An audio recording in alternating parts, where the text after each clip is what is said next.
experiences are mere illusions. Well, that would actually be putting the point too strongly. He was no full-blown monist who denies all real diversity. Rather, he wanted to say that the diversity is gradual due to the continuous reduction in the intensity of existence as it pours forth and away from God. This is true not only at one time, but also over time. In a further radical move, Sadra contends that all things are constantly changing, even in their very substance. He gives examples like boiling water, which is in the process of changing into steam, and an embryo, which is gradually becoming an infant. The point applies in less obvious cases, too, for instance, to you as you change, moment by moment, from infant to child to adult to senior citizen. Characteristically, Sadra sees confirmation for his theory in the Quran, which states, "When you see the mountains, you think they are stable, but they are fleeting, just like the clouds." Surah 27, Ayah 88. Sadra's theory itself represented a decisive change. It was a shift away from the more or less Aristotelian metaphysics of Avicenna and most of his heirs, who still recognized that reality consists of self-subsisting substances demarcated from one another by their essences. Instead, Sadra presented a dynamic picture of reality, according to which existence comes forth from God as a gradually differentiated unity, and also returns to him through constant change. The intellectual ancestors of this theory were not Avicenna and Aristotle, but rather Neoplatonists like Plotinus, whose works received renewed attention in Safavid Persia in Sadra's day. Despite these ancient resonances, though, Sadrian philosophy has remained relevant, especially in Iran, thanks to exegetes and defenders like Sabzawari in the 19th century and Tabatabayi in the 20th century. Chapter 4. Eternity.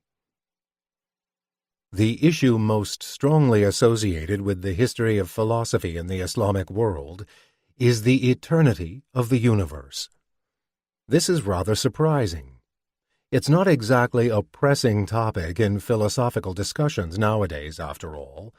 Besides, you might expect Muslim, Jewish, and Christian philosophers simply to assume that the universe is not eternal, but rather created. Yet, the question of eternity deserves its prominence. It features in several key works from the Islamic world, notably Al-Kindi's On First Philosophy, Al-Ghazali's Incoherence of the Philosophers, and Maimonides' Guide for the Perplexed, and relates to several other philosophical problems that are indeed pressing issues for us today, such as time, infinity, modality, and causation. Infinity and eternity. What does it mean for something to be eternal? A first approximation might be that something is eternal if it exists at all times. To call something eternal in this sense is both an observation about past history and a prediction about the future. An eternal thing has already existed at all previous times, exists now, and will exist at all future times. But there is an ambiguity here. Suppose that time began only 100 years ago. In that case, something 100 years old that will continue existing indefinitely into the future would be eternal in the sense just suggested, since it would exist at all times. But we might hesitate to call such a thing eternal, and instead insist that genuine eternity requires time to be infinite.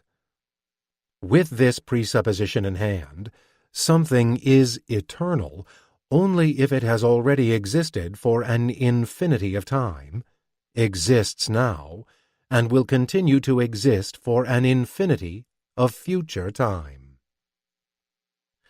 Both concepts of eternity have their problems.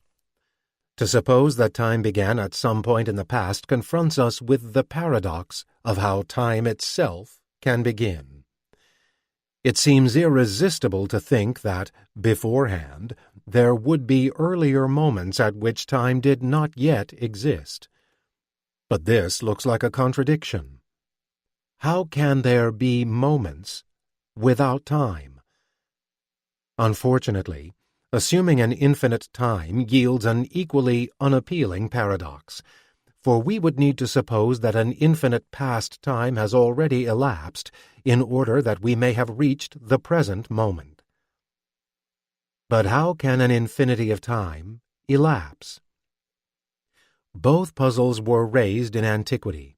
For Aristotle, the paradox to avoid was rather the first one of admitting that time began. Nor did Aristotle think it was possible that motion ever began, for any motion requires another motion to trigger it. In his technical language, the potentiality for any motion must be realized through some previous, actual motion. Thus, any putative first motion would need a prior motion that causes it. These 2 points, concerning the infinity of past time and the impossibility of a first motion, are intimately connected. Aristotle thought that there can be no time without motion. According to his much-discussed definition, time is the number of motion in respect of priority and posteriority. The impossibility of a first motion gives us a further reason to think that past time is infinite. If there has always been motion, then there has always been time measuring or numbering motion. Many representatives of the Abrahamic faiths would find Aristotle's eternalism incompatible with the idea of a creator God. But it's worth noting that he used his claims about eternity to prove the existence of God. An immaterial cause, he reasoned, would be needed to give rise to the infinite motion required for such an eternal universe. Of course, Aristotle's God was not a creator, at least not in the sense of making the universe exist after previously not existing. Rather, his God was a first cause of motion, in particular of heavenly motion, which then gives rise to the motions in our lower world below the heavens. See Box 12. Box 12. The influence of the stars. Aristotle's idea that God directly causes celestial motion and only indirectly affects our lower world was taken on in a surprising way in the Islamic world. It became a rationale for the science of astrology, which could now be presented as the study of God's providential care for the universe. When we study the motions of the stars, we are examining the instruments through which God brings about his cosmic plan. This can already be found in Al-Kindi and his colleague Abu Mashar, a major figure in the history of astrology. By associating the Aristotelian theory with astrology, they departed from the view of earlier exegetes, like Alexander of Aphrodisias. Alexander, too, thought that God influences our world through heavenly motion, but only at the level of species. In other words, heavenly motion providentially ensures that humans, giraffes, and sunflowers are propagated from generation to generation, without being designed to cause particular events involving this or that individual. Yet, precisely these sorts of events were at stake in astrological prediction. Philosophical debate would continue in subsequent centuries, for instance among Jews in Andalusia. Here, Avraham ibn Ezra was a strong proponent of astrology, who even explained the misfortunes of the Jewish people with reference to the malign influence of Saturn. Similarly, Avraham ibn Daud wrote of the stars as the servants of God's decree. Not long after, though, Maimonides was highly critical of astrology.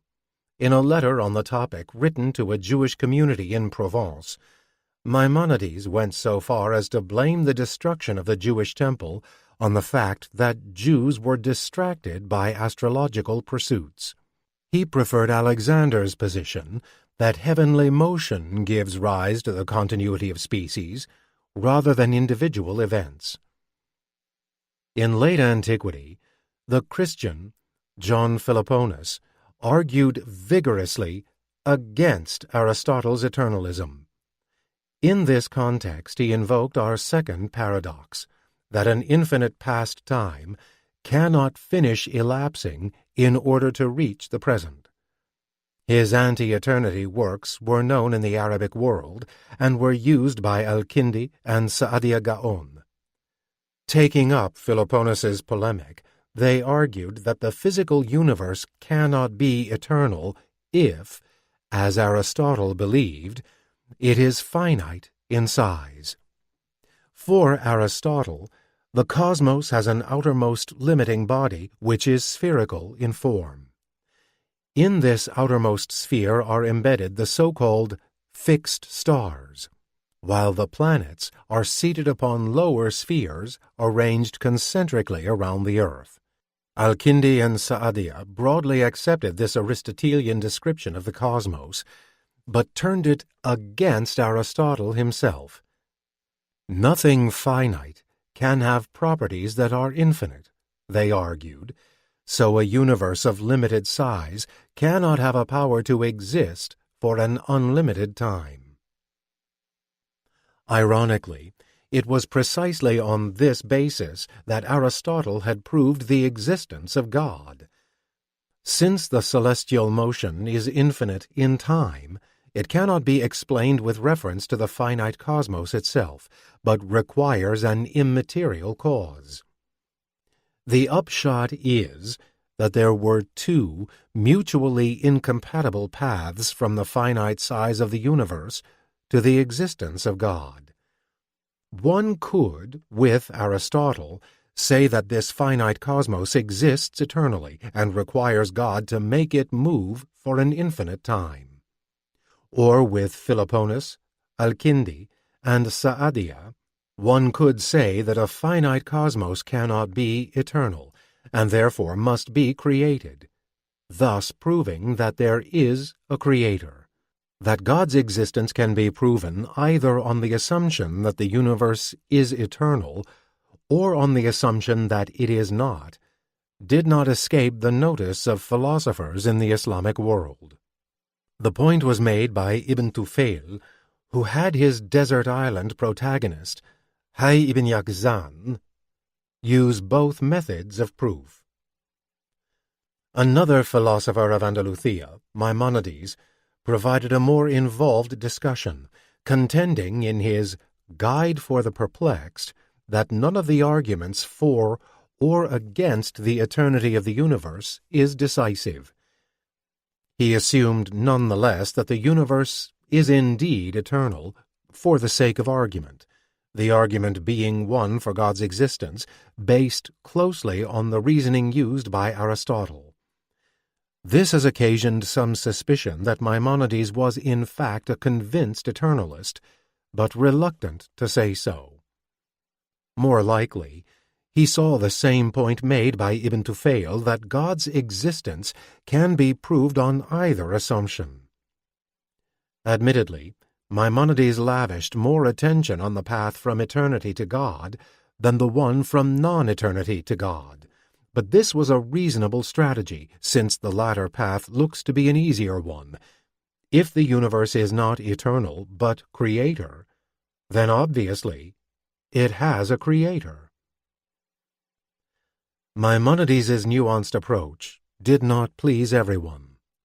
The guide's elaborate Aristotelian argument for God's existence was subjected to a searching criticism by the later Jewish thinker Asdai. In the course of his critique, Kreskas put forth a number of innovative ideas concerning physics and infinity. Some of these ideas can also be found in the earlier Abul Barakat al-Baghdadi, but it is unclear whether there is a connection between the two. Aristotelians had always drawn a distinction between the sort of infinity involved in an unlimited physical magnitude and the one involved in eternal past time. A body cannot be infinitely big because it would be actually infinite. In other words, it would be an unlimited magnitude that is actually present in its entirety. But past time can be eternal because it is only potentially infinite. This infinity is like the one involved in counting up through the numbers. When we count up, we need never come to an end, since we never reach a highest number. The same applies to the number of years that the universe has already existed. Philoponus, Al-Kindi, and Sa'adia thought that a past eternity would rather be an actual infinity because an actually infinite number of moments, hours, or years must already have elapsed. Kreskas took a startling and different tack, arguing that actual infinities are not absurd anyway. This is not to say that he actually believed the universe to be infinitely large. Rather, he was out to show that Aristotelians have failed to rule out the possibility, along with several other hypotheses concerning the physical universe. Other examples included the possibility of an infinite void surrounding a finite cosmos, or of a succession of universes that come into and out of existence. Kreskas thus rejected all proofs of God based on Aristotelian physics. Time and eternity. Aristotle's influential definition of time as a measure or number of motion left the metaphysical status of time somewhat unclear. Time might be objectively existent as a quantity that depends on moving bodies for its existence, or it might be subjective and need somebody to do some actual measuring of motion. At one point, Aristotle implied this, remarking that there would be no time without soul. Though the subjectivist approach was not unknown in antiquity, Augustine is a famous example, most Aristotelians thought that time is objectively real. Its reality would, however, depend on the more fundamental reality of bodies, since there can be no motion without bodies. Likewise, it would only be through motion and change that we come to grasp time. Taking on a brief suggestion found in Aristotle himself, later Aristotelians gave celestial motion primacy in their account of time. Since this is the fastest motion, and is regular and unceasing, the temporal measure of this motion can serve as a standard for coordinating and measuring all other motions. A rival view was set forth by Abu Bakr al-Razi, whose notorious theory of 5 eternals makes time one of the fundamental, uncaused principles of the universe, along with God, soul, matter, and place. For al-Razi, temporal duration is not dependent on motion or bodies, but is a self-subsisting substance in its own right. Nor do we need to experience motion to grasp that there is time. Rather, it is something to which we have immediate access. Contesting the rival Aristotelian theory, he invoked the intuition that time would continue passing even if there were no celestial sphere at all, and the fact that someone can be aware of the passage of time without being aware of motion. He also argued that time cannot be created by God, because that creation would have to occur at some time. Thus, time would need to be present before being brought into existence. which is absurd. Al-Razi called his causally independent temporal duration absolute time or eternity. He contrasted it with the sort of time envisioned by Aristotle, which is at stake when we measure particular motions. Consider the way that, according to pre-Copernican cosmology, the sun revolves around the earth. One such revolution is measured by us as a single day. For Al-Razi, this day is nothing but a demarcated segment of absolute time, which has always been and always will be elapsing, independent of the motion of the sun or anything else. It provides a background framework against which we can say that one motion or event is before, after, or simultaneous with another. So when Al-Razi spoke of eternity, he did not have in mind timelessness, but infinite duration. The notion that something might exist beyond time had, however, already been explored in antiquity. For instance, the late ancient Latin Christian author, Boethius, spoke of God as surveying past, present, and future from a vantage point beyond the passage of time, like someone seeing a whole landscape from a high mountain. Boethius was not known in the Arabic tradition, but he was inspired by earlier Platonist works that were indeed known. Both Plotinus and Proclus ascribed unchanging eternity to the universal intellect envisioned in their metaphysical hierarchies, while time was assigned to the soul and the physical universe. Drawing on this tradition, numerous philosophers of the Islamic world described God as being beyond time. For Kalam views, see Box 13.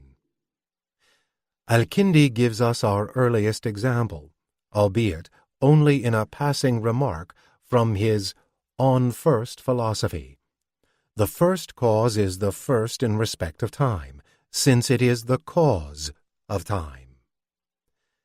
This is rather cryptic, but it does express an obvious rationale for ascribing timelessness to God.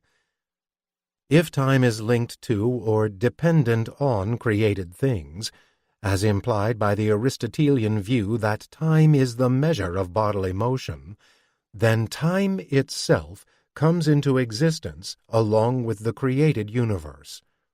So, time itself is created, and God must be above time, given that he created it. For Abu Bakr al-Razi, this argument would fall at the first hurdle, since he did not make time dependent on bodies, motions, or changes, and in fact insisted that God must create everything at a time. For him, creation thus presupposes time, rather than bringing time into existence. Box 13. Kalam Views of Time. An alternative to the Aristotelian view of time was offered by Islamic theologians. A commitment to atomism spanned the Mutazilite, Asharite divide, with representatives of both schools affirming that there are smallest, indivisible parts of matter. These theologians also apparently thought of time as being composed of atoms, that is, smallest indivisible units. That allowed them to explain differences in speed by saying that slower motions include a higher number of imperceptible pauses or rests at indivisible times. All of this contradicted the Aristotelian physics accepted by most philosophers, according to which matter, space, and time are continuous, that is, indefinitely divisible. The Kalam authors also differed from the Aristotelians when it came to the definition of time. The Mutazilite thinker, Abu Ali al-Jubai, proposed that time can be thought of as something stipulated for the coordination of multiple events. For instance, if I say Zaid will come when the sun rises, then Zaid's arrival and the sunrise are being coordinated in virtue of a third thing, namely, the moment or time at which both will occur. Though this is completely different from the Aristotelians' definition of time as a measure of motion, Al-Jubai agreed with them that celestial motion has some claim to primacy in our understanding of time. According to Al-Ash'ari, Al-Jubai stated that moments are the motions of the celestial sphere because God stipulated them for things. The example of Zaid and the sunrise would illustrate this. God has providentially assigned time to the regular and predictable celestial motions, and we can coordinate other events with those motions. Asserting God's timelessness could help to solve a standard argument against the eternity of the universe. Consider the situation prior to the moment of the universe's creation. It seems natural to imagine that there was an infinity of time prior to that moment, during which God was not yet creating. So, what was he doing? This puzzle, too, was already discussed in antiquity, for instance by Augustine, who was tempted to answer, creating hell for people who ask such impertinent questions. A more rigorous way of putting the problem is this. How can God choose the moment for creating the world? All the moments in this infinity of time are equally suitable, so it looks like he would have to choose arbitrarily, or at random. But such arbitrary choice seems unfitting for a perfectly wise creator. Al-Razi found this argument persuasive. One of his reasons for positing soul as an eternal principle was that, unlike God, soul began in a state of ignorance, and so could unwisely and arbitrarily select a moment for the universe to begin. But by saying that God is timeless, one could avoid the argument entirely. There would be no infinity of moments prior to creation. Rather, moments and time in general would only exist once God has created them. This point was made by Al-Ghazali in his Incoherence, though, as we'll see shortly, he believed that the argument can also be defeated without invoking God's timelessness. Of course, the idea raises problems, too. The gravest difficulty is God's relationship to created things. How can a timeless God create one thing on Monday and another on Tuesday?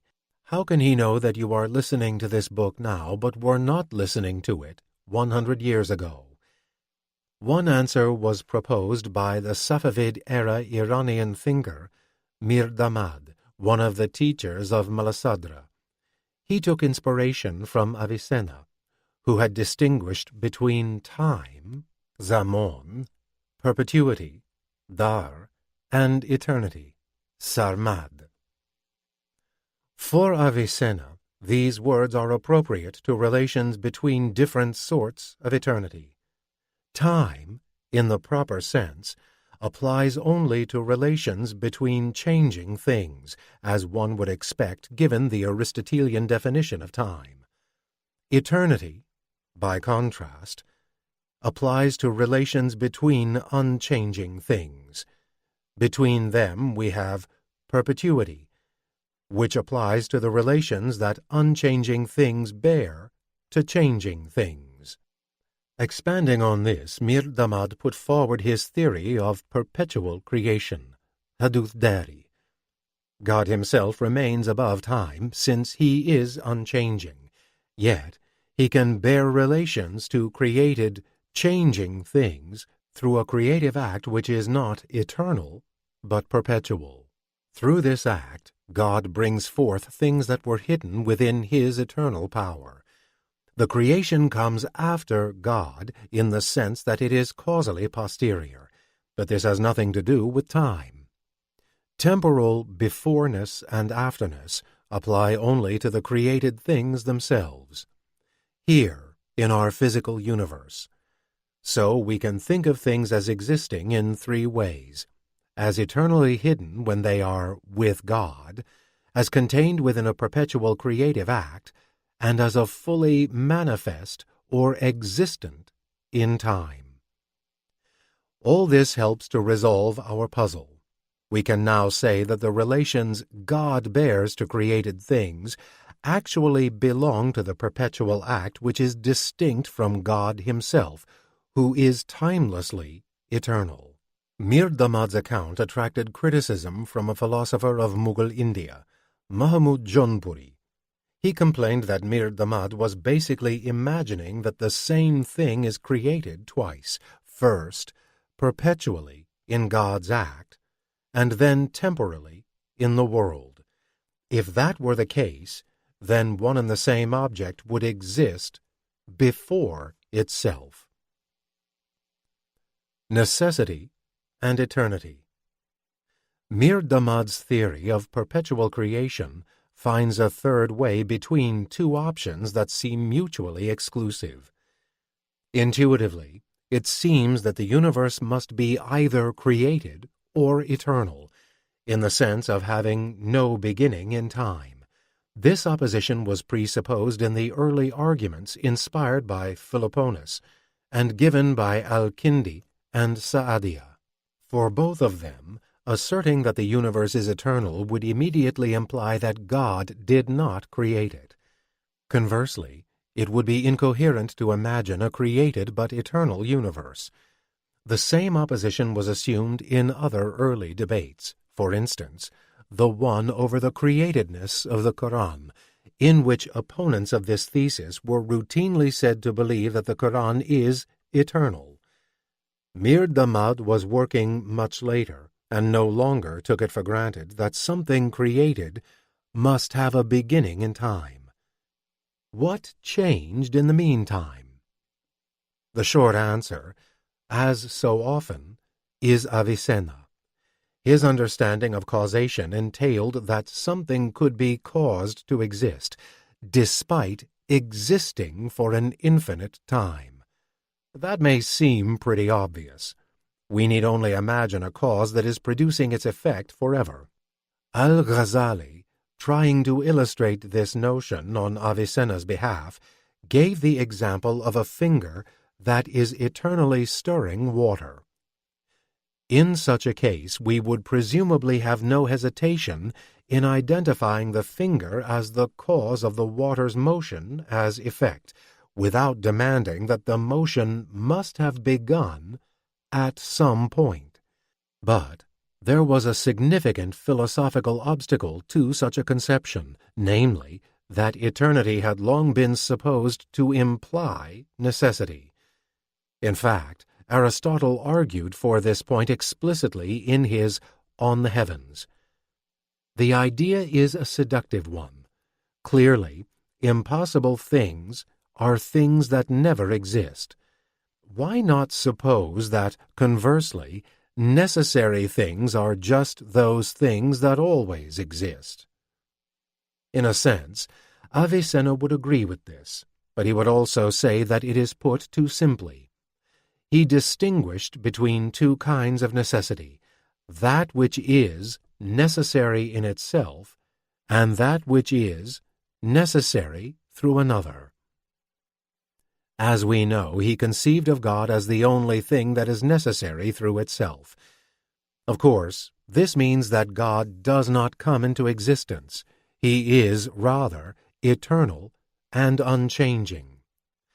From his key tenet that God is necessary in every respect, Avicenna inferred that God is not only necessarily existent in himself, but necessarily causes all other things to exist. He has only one direct effect, which is an intellect associated with the outermost celestial sphere of the universe. This intellect, and further celestial intellects, caused in a chain descending from God, are necessary through another. In themselves they would neither exist nor not exist, because they are contingent entities, but they are necessarily made to exist, whether directly or indirectly, by God. As a result, whenever God exists, which is always, his effects will also exist. We might say that they are eternal through another. They acquire their necessity from a cause, and acquire their eternal existence along with that necessity. How then could Avicenna account for the fact that some things are not eternal? Since you and I, just as much as the celestial intellects and spheres, are the result of a causal chain proceeding necessarily from God, why don't we live forever? Avicenna's answer was that change, including generative and destructive change, is introduced by heavenly motions. Though those motions are eternal, they produce varying effects in the world below. For instance, the sun will at one point be further away from a given object, at another point nearer, so the object will be first colder and then warmer. The accumulation of such effects yields the things we see in the earthly realm, as complex substances are built up out of simpler material constituents. Sadly, you and I are such complex earthly substances, and are thus subject to bodily destruction. Avicenna's distinction between the necessary in itself and necessary through another was a conceptual breakthrough. It was gladly used by later thinkers, even those who were highly critical of him. Much of the criticism came from theologians of the Asharite tradition, most prominently Al-Ghazali. This was only to be expected. Where Avicenna made God necessary in all respects, the Asherites always sought to emphasize God's untrammeled freedom. Originally, this had formed a part of their critique of Mutazilism. The Asherites denied that humans can use their natural powers of reason to discern any requirements or limits on God. For instance, with respect to morality. If God chose to reward sinners and punish believers, that would be his prerogative. We know that he will do the reverse only because of his revealed promises to humankind. Furthermore, Mutakallimun from both schools held that God constantly creates all things, sustaining them in existence and also creating their properties, or accidents, and actions. On the standard Kalam view, an apple sitting quietly on a table needs God to keep creating it at every moment. God will also be creating its scent, color, and so on. These creative acts are subject to God's will. For the Asherites, this meant that absolutely everything in the creative world is subject to God's free choice. This is not just because God could, in theory, intervene to change things, for instance by miraculously turning the apple into a pear. Rather, God must actively choose, at every moment, to recreate things the way they have been.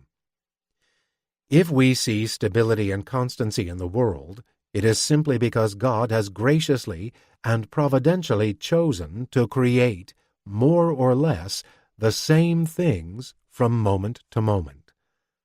The theologians connected this to the Quranic statement, "You will find no variation in God's custom."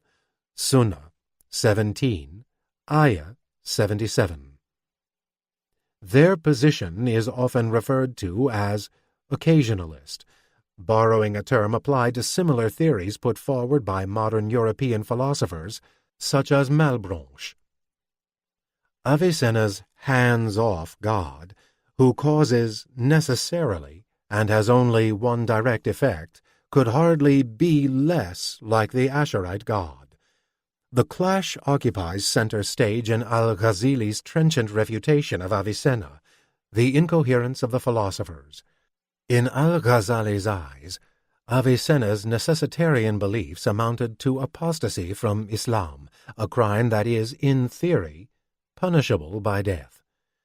The incoherence begins with a thorough discussion of the eternity debate, going over several of the arguments we have already considered in this chapter.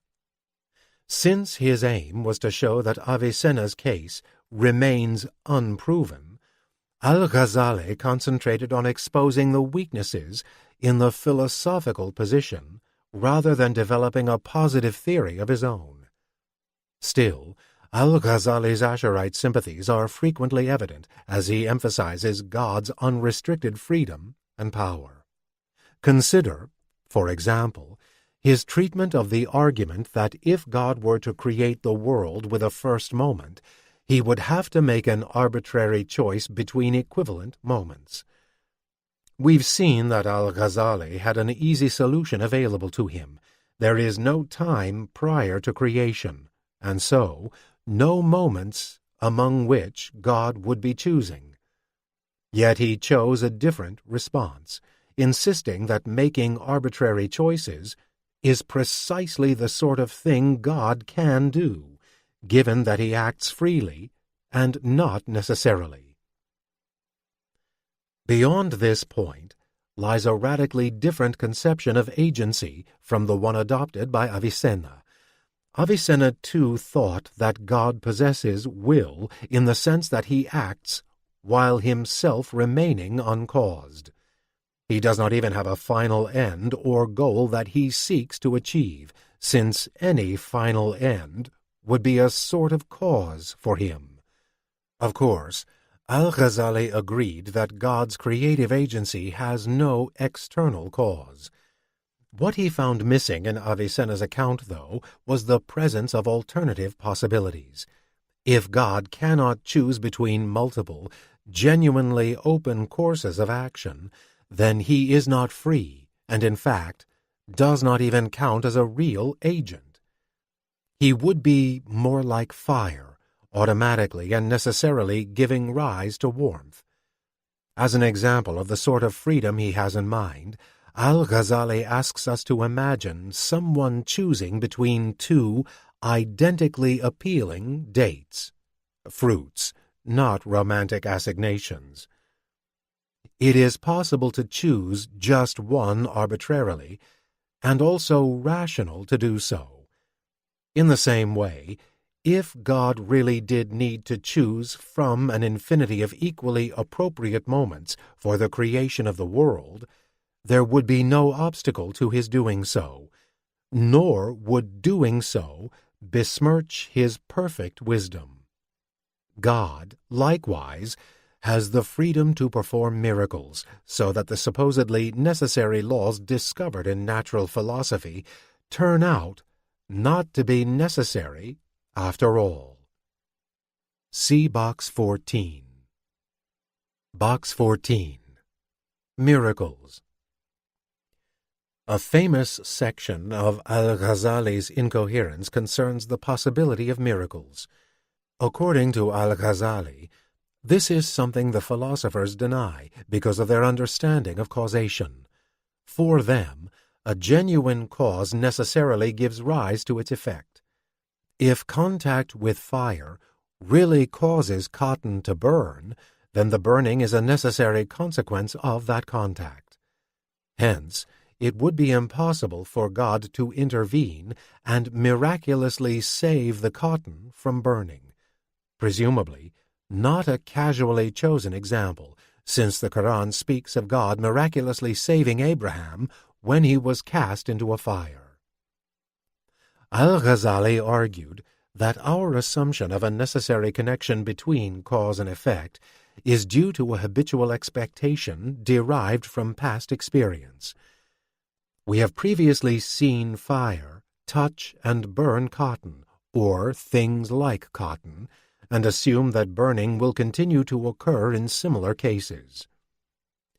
There has been extensive debate about what Al-Ghazali meant to argue here. Some believe that he sought to uphold the occasionalist position of other Asherites. All causation is exercised by God, so that even when there is no miracle, it is God who is active. On this interpretation, when cotton does burn upon contact with a flame, it is God who causes the burning, not the fire. A different interpretation holds that Al-Ghazali accepted the efficacy of what are sometimes called secondary causes. In this case, the fire. On this reading, he wanted to say that fire does burn things, but does not necessitate the burning, since that effect can always be thwarted if God intervenes. Since God has the power to trump any other cause, nothing apart from him has the power to necessitate. In a sense, God would still be involved in every case of causation, but in non-miraculous cases only tacitly, in that he would need to refrain from intervening. It may well be that Al-Ghazali wanted to leave both options open, at least in this context. Whether God does everything directly or allows for secondary causation, which he can override, the possibility of miracles is safely established. Al-Ghazali turns the tables on the philosophers by contending that they, too, must admit that the universe has arbitrary features. This is one of several contexts in which he invokes the analogy between spatial and temporal extension. Just as God could have created the universe 5 minutes earlier, he could have made the universe 5 meters wider in diameter. Given the vast size of the universe, this would make no practical difference. Thus, the actual finite dimensions of the universe, no less than the specific finite duration of the universe, are a matter of arbitrary choice. In the same way, God could have chosen that the heavens rotate in the opposite direction, or selected different locations for the poles of that rotation. This is one of the many arguments found wanting in Averroes's response to Al-Ghazali, the incoherence of the incoherence. Averroes accused Al-Ghazali of tackling different issues with merely dialectical arguments, which might confuse one incapable of reaching demonstrative understanding. Furthermore, Al-Ghazali was equating the views of the philosophers with the views of Avicenna, when in fact Avicenna himself had departed from correct Aristotelian doctrine on many points. On this more specific point concerning apparently arbitrary features of the universe, like its exact size, Averroes simply denied Al-Ghazali's initial premise. The heavens affect our earthly world through their motions, and even a slight change to the physical arrangement of the whole system would yield dramatically different results. By contrast, Averroes's contemporary Maimonides was impressed with the apparent contingency of the universe as we see it. He gave the example of the number of fixed stars. These are so numerous that one star more or less would presumably make no difference. One cannot definitively rule out that the stars must be exactly as many as they are, for some reason known only to God. But it seems unlikely. The universe is, then, probably the product of contingent choice. From this we can infer, though not demonstrate, that the universe was most likely created with a first moment in time. For, as the Aristotelians themselves had always claimed, eternity is linked to necessity, and contingency to that which is not eternal. In a later resumption of these disputes, the Ottoman Sultan Mehmed II invited 2 scholars to write competing assessments of Al-Ghazali's incoherence. The winner, Khojizada, broadly agreed with Al-Ghazali's stance. He, too, thought that Avicenna had strayed from acceptable teaching and the bounds of orthodoxy, and rejected the eternity of the universe. However, he pronounced himself unimpressed by Al-Ghazali's arguments. For example, he agreed with the Aristotelians that a past eternity would not constitute an actual infinity, but only a potential one. Thus, Philoponus's claim that the present moment cannot have been reached without getting through an actual infinity has no force. Khoshezada proposed a clever improvement to the argument to make it more effective. The flaw in the argument is that past times are never all existent simultaneously, so the eternalist cannot be compelled to accept that past eternity yields an actual infinity. But what of the past times existing in God's knowledge? Since God knows the entire history of the world, all these times will be simultaneously present in his mind, and this will be an actual infinity. As Khoshezada himself admits, these past times will be only mentally existent. But that is enough to yield the needed absurdity. Chapter 5. Knowledge. The second part of the Shahada, or profession of Muslim faith, states that Muhammad is God's prophet. Yet, Islam does not make prophecy the unique prerogative of Muhammad. He was rather the last in a long line of prophets that began with the first man, Adam, and included figures of the Jewish Bible, as well as Jesus. This helps to explain the history of toleration towards other faiths within the Islamic world. Jews, Christians, and other groups were monotheists in possession of a true revelation, and thus recognized as fellow peoples of the book. This attitude could be extended even as far as the Hindu scriptures, as in the syncretic thought of Darashikuh, who believed that the Upanishads were a genuine and fundamental revelatory text. He even detected an allusion to the Upanishads in the Quran. Philosophers in the Islamic world thus saw prophecy as a repeated phenomenon, which they tried to explain in terms of a more general account of human knowledge. To understand the special access to truth granted to the prophet, one needs first to understand how humans normally gain access to the truth. This, in turn, presupposes an understanding of the human soul, which is responsible for the act of knowing. Knowledge and the soul. Most philosophers of the Islamic world followed Aristotle in granting souls to animals and even plants, seeing soul generally as the principle of life in an organism. Hence, rocks and tables do not have souls, but sunflowers and giraffes do, since they are alive. Plants are capable of nourishing themselves and engage in reproduction and growth. Animals, additionally, possess the power for sensation and locomotion. Humans have all these abilities too, but are distinguished by their rationality, which is why they, and not animals or plants, have a capacity for knowledge. In the Kalam tradition, we find talk of an afterlife for animals, but the Falasifa normally reserved the prospect of life after death for humans.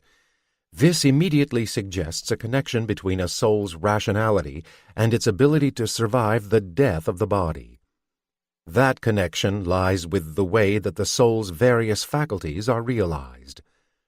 The powers characteristic of plants and animals, nutrition, reproduction, sensation, and motion, can only be exercised through bodily organs. Reasoning and intellection, by contrast, would not involve the use of the body. This sort of position, which was broadly accepted, with many differences of opinion on the details, by most Falasifa, splits the difference between two approaches to the soul that were received from the antique tradition. On the one hand, there was Aristotle. Though he did argue that intellection involves no bodily organ, he made the soul in its entirety the form of the body. This suggests an intimate relationship between soul and body, perhaps to the extent that the soul is destroyed upon the death of the body.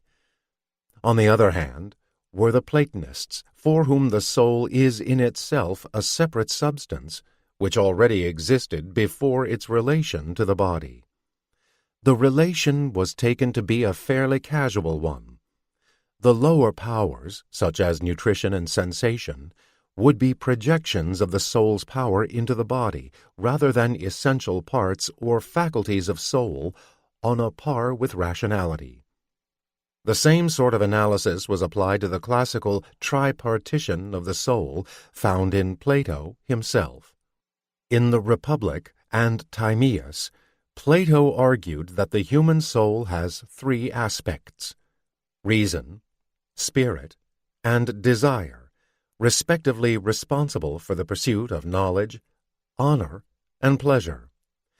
This analysis of the soul was widely received in the Arabic tradition, alongside the threefold analysis of the soul taken from Aristotle into plant, animal, and human powers. It was standard to assimilate the two lists of powers, with the Aristotelian animal faculties equated with the Platonic spirit, and the vegetative faculties equated with the pleasure-seeking appetitive soul. Either way, reason alone was seen as having the prospect of continued post-mortem existence. This view has its attractions, not least its reconciliation of Plato and Aristotle. But it also poses certain difficulties.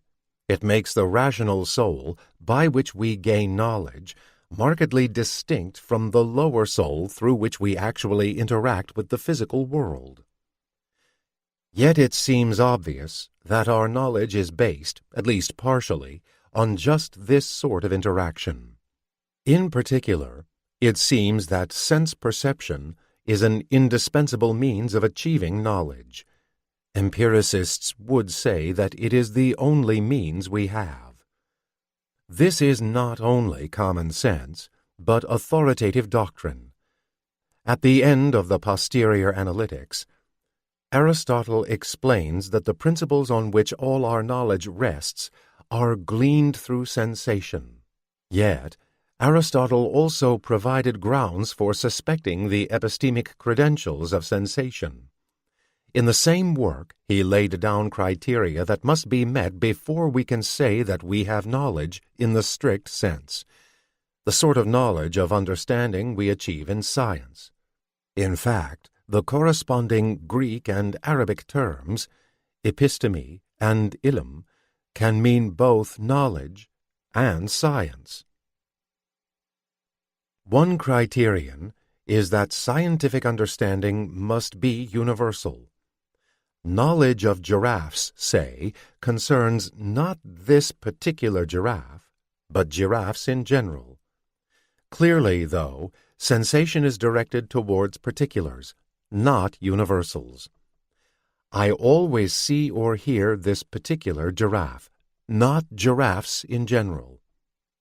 This gave the Philosophe a further reason to wonder how sensation could contribute to our acquisition of knowledge. Philosophers of the Kindian tradition tended to follow Platonist sources and to emphasize the rational soul's separation from the body. They drew a correspondingly rigorous distinction between sensation and intellection. Al-Kindi himself stated that the human being is only his rational soul, which will survive after death. On the methodological front, he held that it is impossible to have knowledge of particular things because of their constant change. Knowledge, after all, should be secure and unchanging. Knowledge is rather an intellectual affair, and is directed solely towards universal intelligibles. If sensation plays any role in bringing us to knowledge, it is only by prompting the intellect to engage in its distinctive activity, perhaps by recovering knowledge it has had since before birth, Al-Kindi suggested, echoing Plato's idea that knowledge is not learned, but recollected. The strong contrast between sensation and intellectual knowledge was later reaffirmed by Miskawe. We have a treatise on which he argued against an unnamed opponent who, among other things, claimed that our intellect is entirely dependent on sensation for its knowledge. Miskawe denied this, If anything, it is sensation that depends upon intellect to correct it, as when we realize that we are experiencing a sensory illusion. The intellect has an activity proper to itself through which it grasps principles of reasoning, like the principle of non-contradiction, and knows of itself that it is knowing. Proper understanding of universals, too, is a task for intellect, and not sensation. On the other hand, Miskaway was more generous than Al-Kindi in allowing some contribution from sensation. He recognized a process of abstraction by which universal ideas are gleaned from the experience of particular things. Miskaway's appeal to the abstraction of universal forms from sensible particulars had ample precedent. The same link between sensation and intellection was made in works by members of the Baghdad school of Aristotelian philosophers. The last of these, a contemporary of Miskaway, was Ibn al-Tayyib.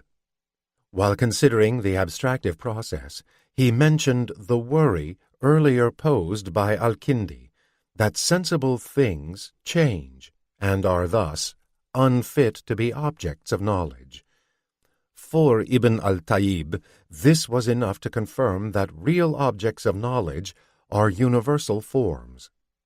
However, things are not subject to constant and total flux, but keep their character for some limited but extended period of time. So we can derive an intelligible form like human from sensible encounters with humans, even if the intelligible form is unchanging, whereas all particular humans are born and die. An earlier representative of the Baghdad Aristotelian tradition, Al-Farabi, had raised a further worry about abstraction, a version of what is nowadays known as the problem of induction. If I am trying to reach universal understanding of, say, giraffes, how can it be sufficient to inspect only one or two giraffes, or for that matter, any number of giraffes? I might always encounter a giraffe who provides a counterexample to my previous generalizations. Thus, no matter how many vegetarian giraffes I meet, I cannot be totally sure that all giraffes are vegetarian. A similar example, found in several philosophers of the formative period, is that someone living in Africa might form the universal judgment that all humans are black. This judgment would fit with all their experience, but would still be wrong. How then can we justify the leap from particular experiences to the universal claims required in scientific understanding? An answer was proposed by Avicenna, who spoke of tajriba, sometimes translated as methodic experience. Tajriba is no mere one-off experience, nor a simple generalization from many such experiences. Avicenna criticized this sort of inductive reasoning, which could not license the sort of universal and necessary judgments demanded by Aristotelian science.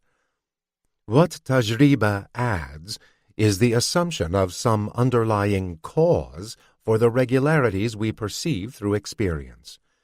Avicenna's favorite example was the scammony plant's tendency to purge bile. Through repeated tests, we know that scammony has this property, or at least we know it about the kind of scammony we have been testing.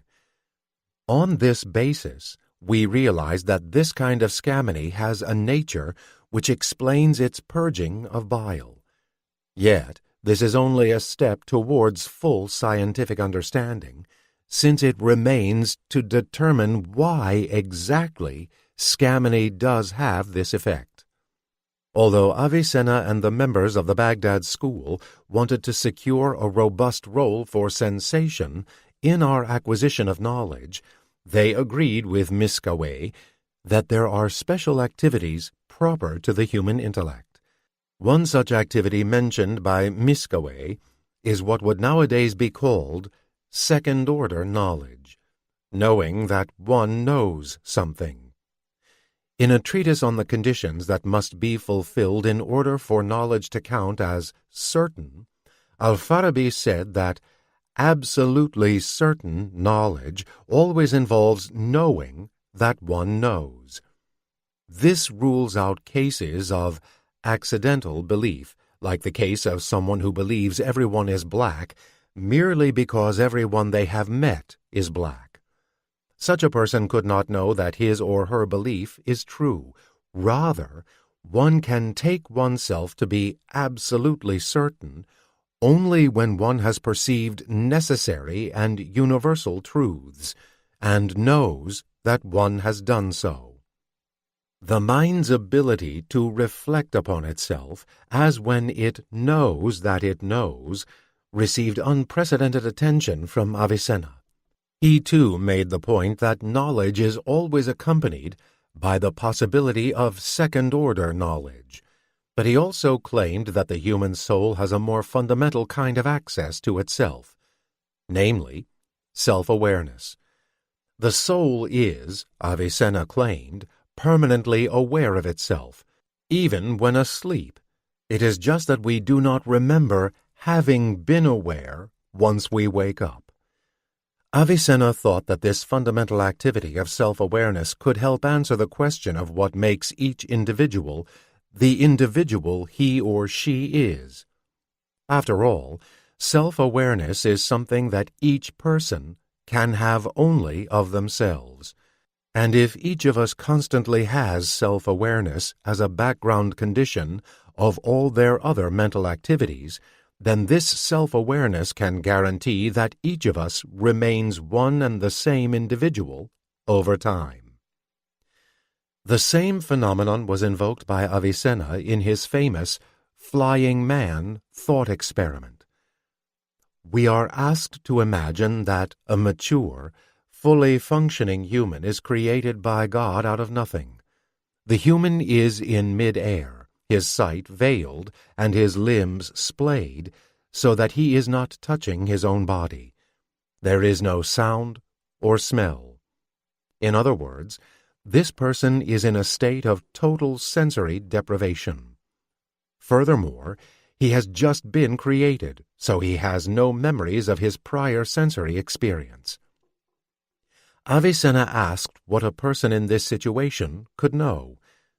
A strict empiricist would say, nothing, thinking that all our knowledge comes directly or indirectly from sensation. But Avicenna thought that the flying man would be aware of his own existence.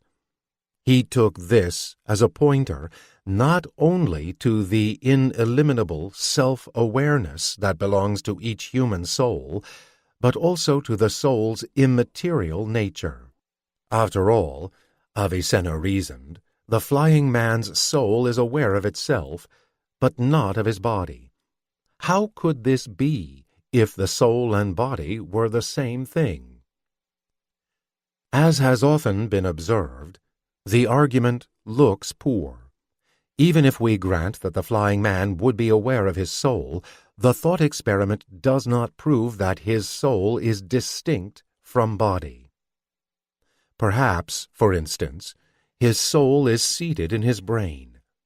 In that case, in being self-aware, the flying man is aware of his brain, yet he doesn't realize that the self of which he is aware is an aspect of his brain. An analogous case: if you saw me on the street but did not know who I was, you would be aware of the author of this book without knowing that the person you are seeing is the author of this book. Various expedients have been proposed to absolve Avicenna from having made this mistake. According to the one I favor, the argument is indeed a pointer rather than a proper demonstration. It draws our attention to the fact that self-awareness requires no awareness of the body.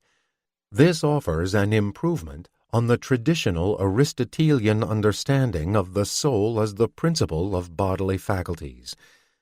True, the soul is such a principle, but describing it in that way, as Aristotle did, only gives us insight into the soul's incidental relation to the body.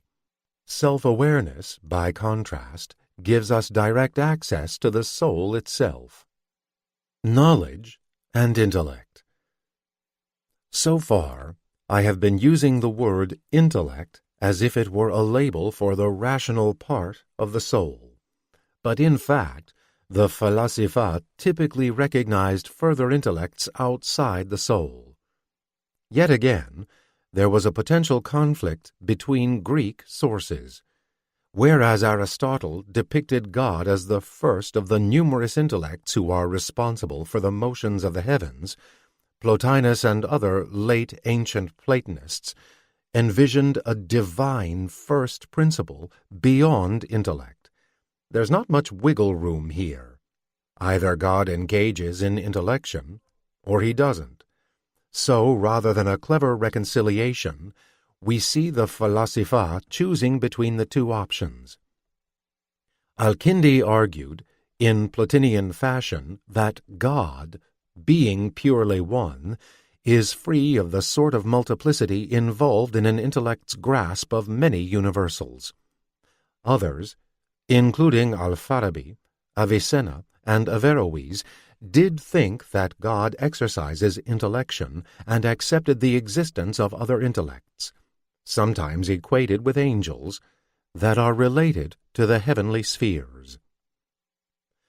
All this is based on remarks made by Aristotle in his Physics and Metaphysics, not in his proper treatment of intellect, which is to be found in the third book of his On the Soul. There, Aristotle restricted his attention to the human power for intellection.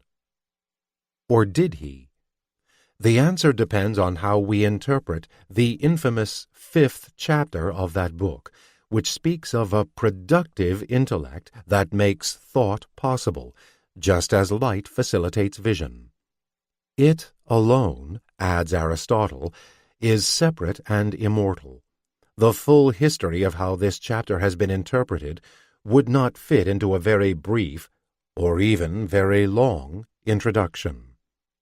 But on any reading, the productive intellect is being contrasted to the sort of intellect discussed earlier. There, Aristotle talked about the human potentiality for knowledge. When we come to know, this potentiality is actualized, much as the power of sight is actualized when we see. Apparently, the productive intellect is somehow involved in this process of actualization by virtue of being itself always actual.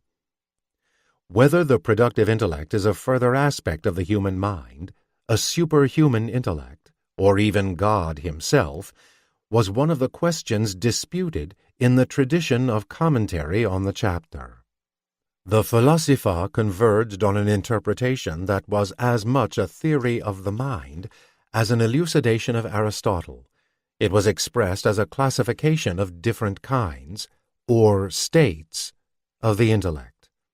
Though the details differed from one author to another, it was standard to contrast our inborn ability for knowledge, or potential intellect, to actual intellect, the state we are in when we are actively knowing.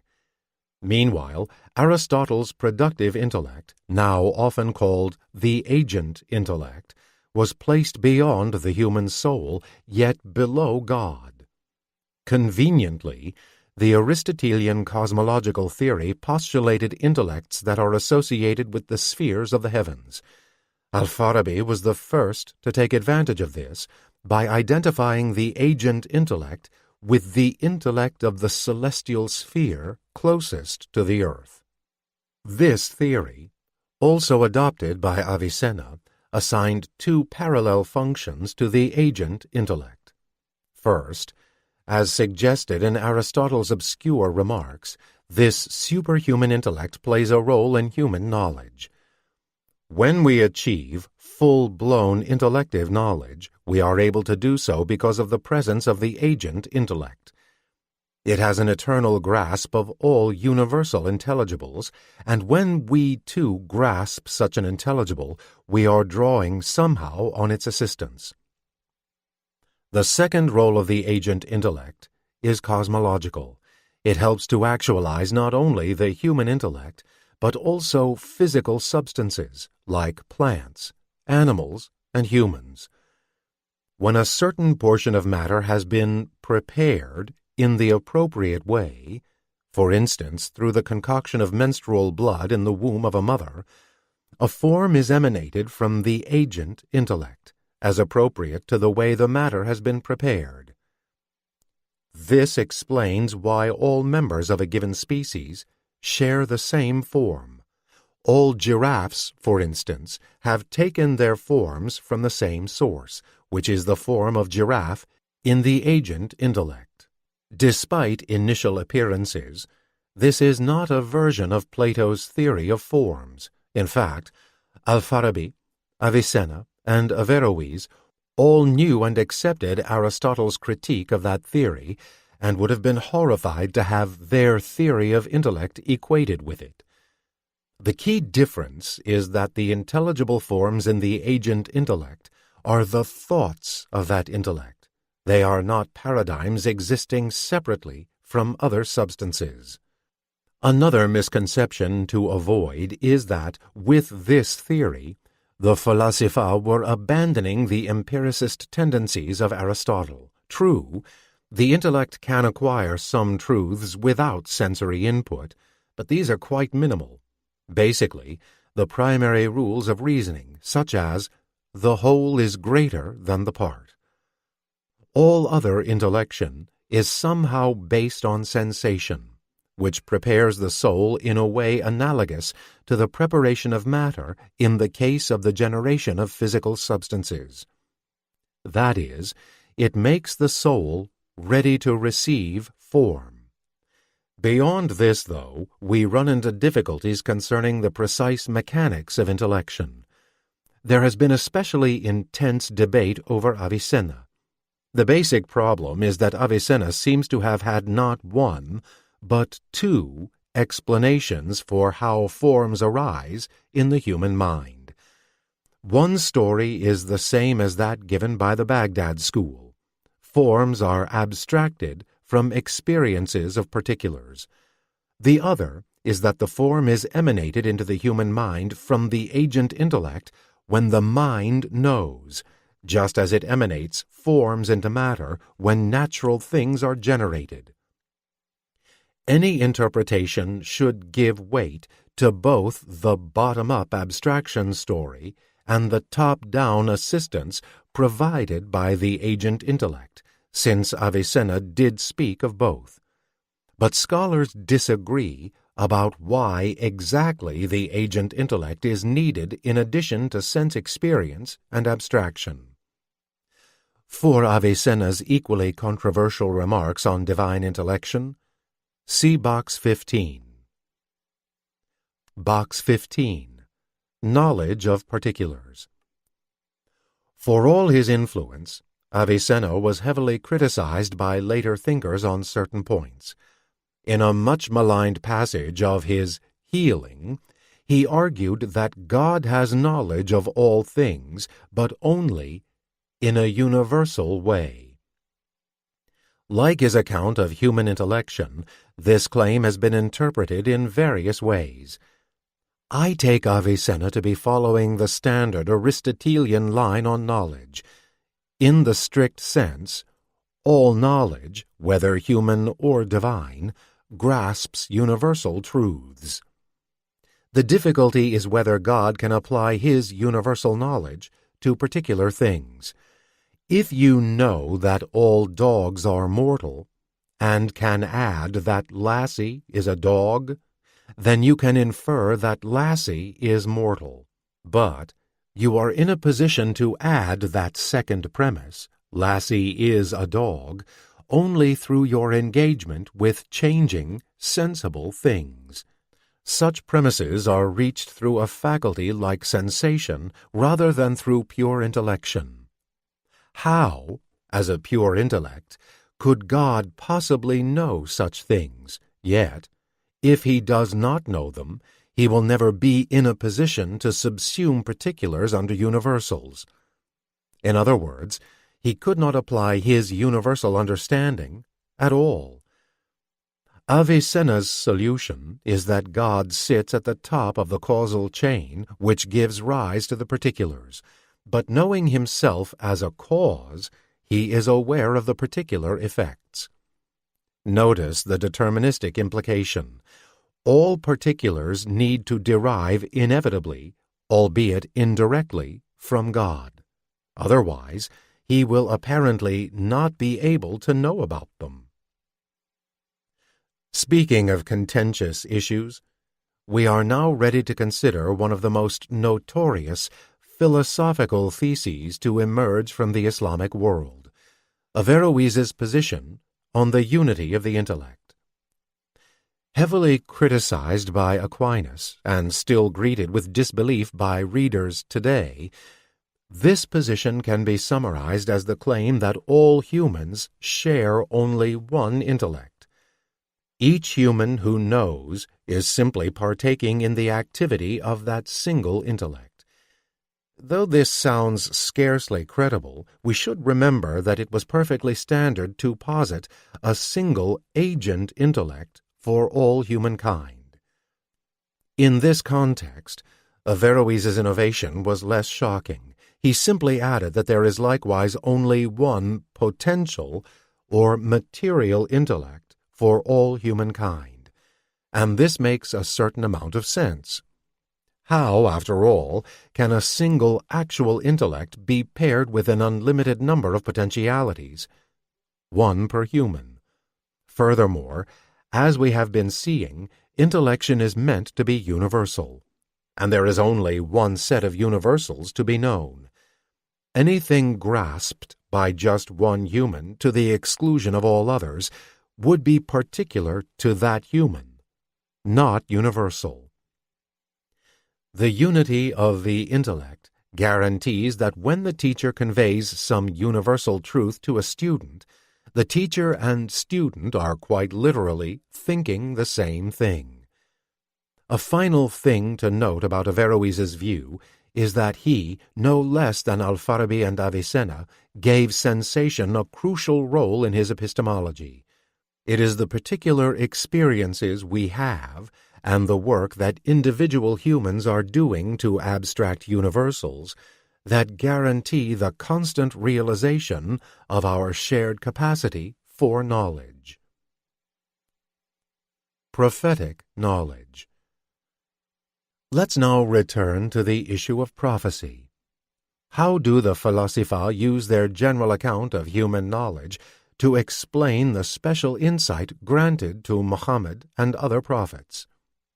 Broadly speaking, their answer was that prophets are individuals who have attained more completely, and without effort, the same kind of understanding that other humans must acquire through laborious inquiry. We can observe this tendency already in Al-Kindi. He touched on the nature of prophetic knowledge in a passage situated, rather unexpectedly, in the midst of an overview of Aristotle's works. The point of the passage is to contrast the human knowledge attained in philosophy to divine knowledge, which is, of course, superior. That superiority, however, is said to consist simply in its effortless acquisition by the prophet, and the concision and clarity of the prophet's expression. For a more substantial account, we may turn to Al-Farabi. See Figure 7. Making more explicit what was at best only suggested in Al-Kindi, Al-Farabi argued that a prophet is first of all a person whose intellect has been fully actualized. He has, through contact with the agent intellect, come to know all the intelligibles. In respect of intellectual knowledge, the prophet is nothing less, but also nothing more than a perfect philosopher. The prophet does, however, possess an additional capacity that distinguishes him from a mere philosopher, a very powerful imaginative faculty.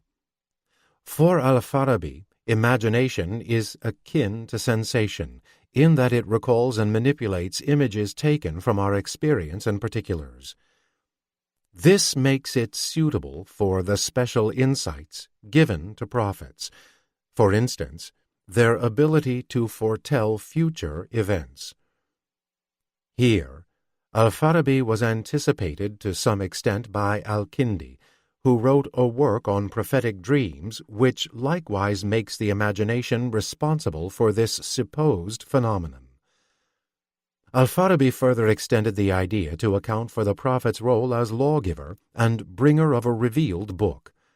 It is the prophet's imagination that enables him to do this. A revelation suitable to be appreciated and followed by all the people cannot just lay out truths in the dry, technical form appropriate to philosophy. It must use powerful imagery and symbols. But since the prophet does have a perfect intellect, he has a full understanding of the truths that underlie the more user-friendly, rhetorically effective revelation he offers to his fellow humans. Like Al-Farabi, Avicenna integrated an account of prophecy into an Aristotelian epistemology, on which see also Box 16. He spoke of the holy intellect, Aql Qudsi, which belongs to someone who possesses to a remarkably high degree a capacity also found in some non-prophets. This capacity is known as intuition, Hats. An intuitive person is able to solve problems in science by finding the middle term that will connect two other terms in a syllogism in an explanatory way. For instance, if one is wondering why frogs lay eggs, one may intuitively hit upon the explanation that frogs are amphibians, and this insight may come, as it were, out of the blue. Quite likely Avicenna himself had this experience and devised his theory of intuition to account for it. The prophet is simply a more extreme case. He has intuition to a maximum degree and receives the intelligibles from the agent intellect, either all at once or nearly so, as Avicenna puts it. Box 16. Inner Senses. The Philosopher frequently contrasted sensation and intellection, the former suited to perception of changing particulars, the latter used for grasping eternal and universal truths. But this leaves out a good deal of our mental life. When we remember what we had for breakfast, wonder what to have for dinner, or have unsettled dreams after having chosen spicy food, neither sensation nor intellect seems to be at work. Already, Aristotle posited a kind of intermediary psychological faculty, the fantasia, often translated imagination, though its functions are wider than that would suggest. A further significant development came with ancient medical texts, which argued for locating such functions as memory and imagination in specific parts of the brain. This link to a physical organ and the fact that imagination, memory, and certain lower kinds of thought have to do with particulars rather than universals suggests associating these cognitive abilities more with sensation than with intellection. That step was taken in dramatic fashion by Avicenna, who devised a scheme of 5 inner senses, all seated in the brain. Common sense, for bringing together properties grasped by more than one sense into a single experience. Memory, retentive and compositive imagination, which respectively store and manipulate images gleaned from sensation, and estimation. Wahum. Estimation allows humans, and also non-human animals, to perceive features of our environment that are not graspable by the external senses. Avicenna gave the example of a sheep using its estimative faculty to perceive that a wolf is hostile. This explains why it runs from the wolf, something we could not account for just by invoking its ability to see or hear the wolf. Useful though it is, estimation can also give rise to misconceptions about the world. Indeed, the Arabic wahm can also mean erroneous impression. For both Al-Farabi and Avicenna, the Prophet's reception of his insights in both his intellect and his imagination is automatic. By this, I mean that they occur for the Prophet just by virtue of his being apt to receive them, much as matter, when suitably prepared, will automatically receive form from the agent intellect. This is a remarkably naturalistic theory of prophecy, and also a very general one, suitable for use in other religious traditions. It was duly taken up by Jewish thinkers of Andalusia, notably Ibn Daud and Maimonides. One might be surprised to find these Muslims and Jews claiming that prophecy results from chance suitability in certain people rather than being a gift sent specifically by God. Yet, Maimonides took the naturalist account so seriously that he thought God would have to perform a miracle to prevent someone from receiving prophetic insight if that person were apt to receive it. Of course, prophecy remains a sign of divine providence, which ensures that the cosmic order will yield prophets because they are needed by their fellow humans. But this is the same sort of providence manifested by the regularity and good design of the natural world in general. It guarantees that there is prophecy without determining where and when a particular prophet will arise. Knowledge by presence. Philosophers, too, can have powerful imaginations. One example was Suravardi, as we can see from his account of a dream vision he enjoyed, in which Aristotle himself appeared and shared some novel insights about knowledge. Before his dream, Suravardi was in thrall to the traditional account of knowledge, according to which we know things by subsuming them under universals. For instance, knowing that a giraffe is tall means representing it to ourselves as having the feature tallness, which can also belong to other things. In the dream, Aristotle chastises Suravardi for this naive, and ironically Aristotelian, epistemological theory. The dream Aristotle seems to have been reading Avicenna, since he gives the counterexample of self-knowledge. When you know yourself, you are not grasping yourself by means of some universally applicable description or property, or through a representation. This is unnecessary, since the self and what it is grasping are one and the same thing. Perhaps we could admit that self-knowledge is unique in this respect, while insisting that other kinds of knowledge do involve universal representations. But Aristotle is having none of this. He persuades Suravardi that our knowledge must be grounded in a direct grasp of particular things. We must know particulars in order to know about universals, not the other way around.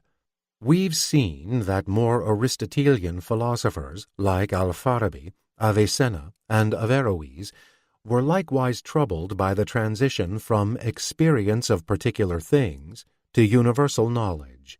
Still, they neither gave up on the idea that true knowledge must have a universal character. Suravardi's dream Aristotle encourages him to abandon this conviction. When we grasp a particular thing, for instance by seeing it, then that particular is present to our soul. Intellection is nothing but the presence of the same thing, abstracted from matter. So it was that Suravardi arrived at a new epistemic theory, the doctrine of knowledge by presence, al-ilm al-haduri. No longer is self-awareness an anomalous kind of knowing, as it arguably was in Avicenna. If knowledge is the presence of things to the soul, then our access to our own souls through self-awareness is a paradigm case of knowledge, for the soul is above all present to itself. Suravardi's view has clear links to Islamic mysticism. See Box 17. If knowledge is the presence of an object to the knower, then the sort of intuitive vision that Sufis enjoyed, in which God simply revealed himself to them, is just another example of knowledge, albeit with a more exalted object. Indeed, Suravardi made use of Sufi imagery to describe what is happening in knowledge by presence. For instance, by talking of vision as the absence of a veil between the eye and the thing seen. One of his leading commentators, Qutb al-Din al-Shirazi, likewise said that the illuminationist philosophy, as a whole, is a matter of unveiling, kashf, based on revelation and intuition. Box 17. Rumi on Intellect and Soul. One might expect mystically inclined authors to downplay the role of intellect in knowing God, since the term has connotations of discursive, even scientific knowledge. Yet the poems of Rumi, famous for their description of the mystic's passionate love, also speak of intellectual knowledge. He spoke of participation in a universal intellect that grasps God's reality, and of turning the heart into a perfectly polished mirror that reflects the presence of God. In keeping with this, Rumi frequently urged his readers to follow intellect, aql, in preference to the soul, nafs, because the two Arabic words are respectively masculine and feminine in gender. He represented this opposition as a contrast between male and female. For instance, by talking of intellect as Adam and soul as Eve. Preferring intellect means restraining the soul and its desires.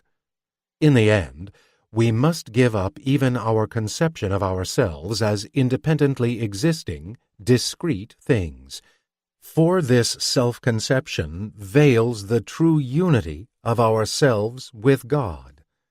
The Sufi annihilation, fana, of the self thus involves abandoning the values of everyday life, whether this be a matter of physical desire or interpersonal relationships, and focusing our desire on God alone.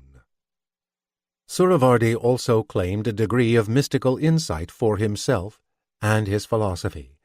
On this basis, unlike Avicenna and like-minded thinkers, Suravardi accepted the existence of Platonic forms. He pointed to the direct insight of forms granted to many sages, including, of course, Plato himself. Notwithstanding these connections to mysticism, Suravardi's theory would in some respects seem more familiar to modern-day epistemologists than the theory of the Peripatetics would.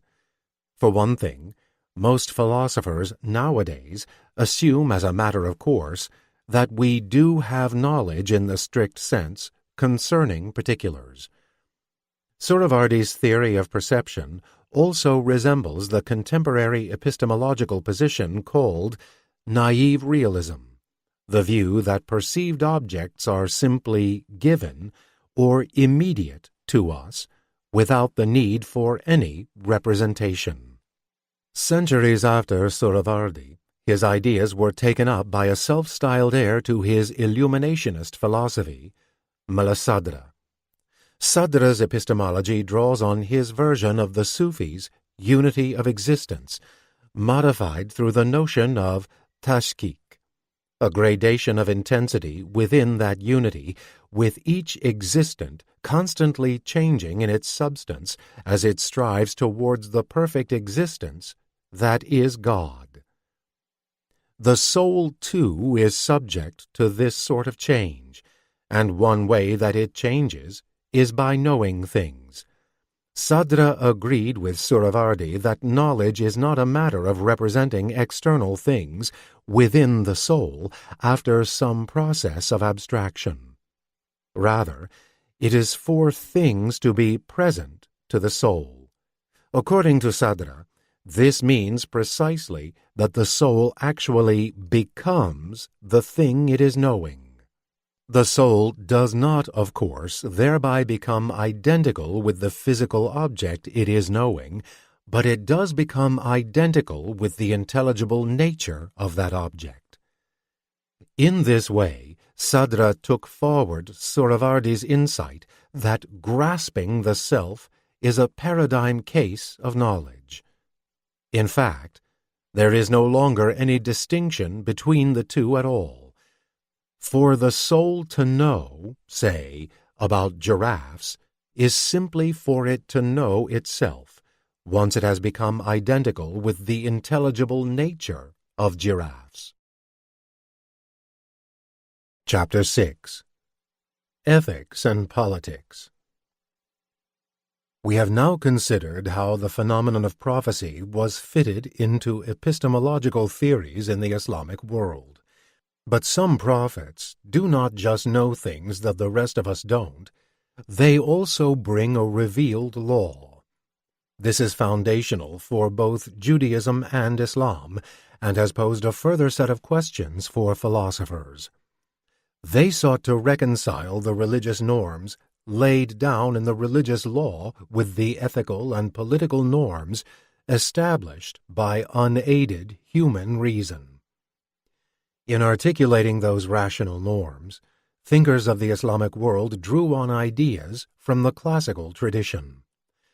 Arabic works on ethics were inspired by two sources in particular. As usual, Aristotle, and also Galen, who was himself influenced by Plato and the Stoics. In politics, the most prominent idea to come from the Greeks was Plato's ideal of the philosopher king. Could such ideas be shown to agree with the teachings of the Quran or the Jewish law, or did the religious sources effectively render the Hellenic inheritance superfluous? The state of the soul. Although Aristotle's Nicomachean Ethics is the most famous ancient ethical treatise and was translated into Arabic in the formative period, the early tradition of Hellenizing ethics in the Islamic world was not dominated by Aristotle. A good deal of popular moralistic material came into Arabic from Greek and other languages. This was probably the most widespread sort of secular ethical literature in Arabic. See further, Box 18. It included collections of sayings, wisdom literature, ascribed to famous figures, including the ancient philosophers. Mirrors for princes, like the famous Kalila wa Dimna, a book of animal-based fables translated from Sanskrit by way of Persian, and books of practical advice. For instance, a work on household management by the otherwise obscure Roman-era philosopher Bryson. Box 18. Adab and Philosophy. In the formative period, there were likely specialized philosophers like Al-Farabi and the members of the Baghdad school, but philosophical material had a far wider dispersion in upper-class society through the refined activity known collectively as adab. Sometimes translated as belles lettres, adab showed off an author's linguistic skill, wit, and good taste. Such authors occasionally criticized the Falasifa and their beloved Greek sources. In one much-quoted passage, the greatest exponent of adab, Al-Jahiz, expressed his skepticism about the prospects of translating Greek successfully into Arabic. He also mocked Al-Kindi in a book of comic anecdotes about misers. Yet, Al-Jahiz has aptly been called a bibliomaniac, and his wide reading made him familiar with Greek ideas and deeply knowledgeable about early kalam.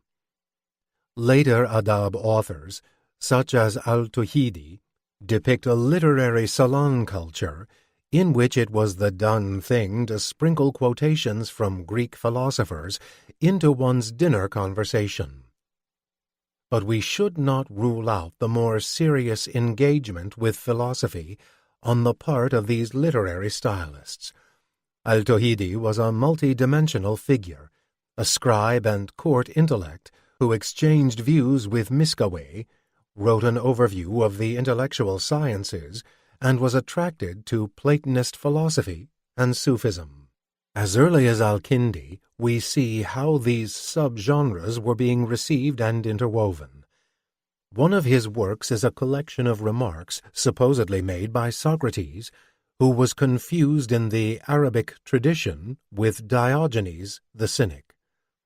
For instance, Al-Kindi has Socrates living in a wine jar.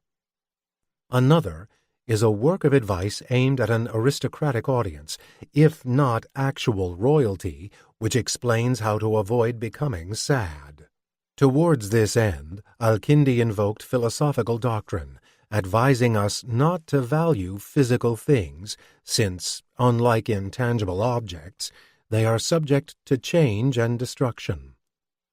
Yet, he also quoted from wisdom literature, including a story about Alexander the Great, repeating sayings of Socrates and elaborating on a classical allegory found in Epictetus, which compares our earthly life to a temporary disembarkation from a ship. Like the passengers, we should be ready to leave at a moment's notice.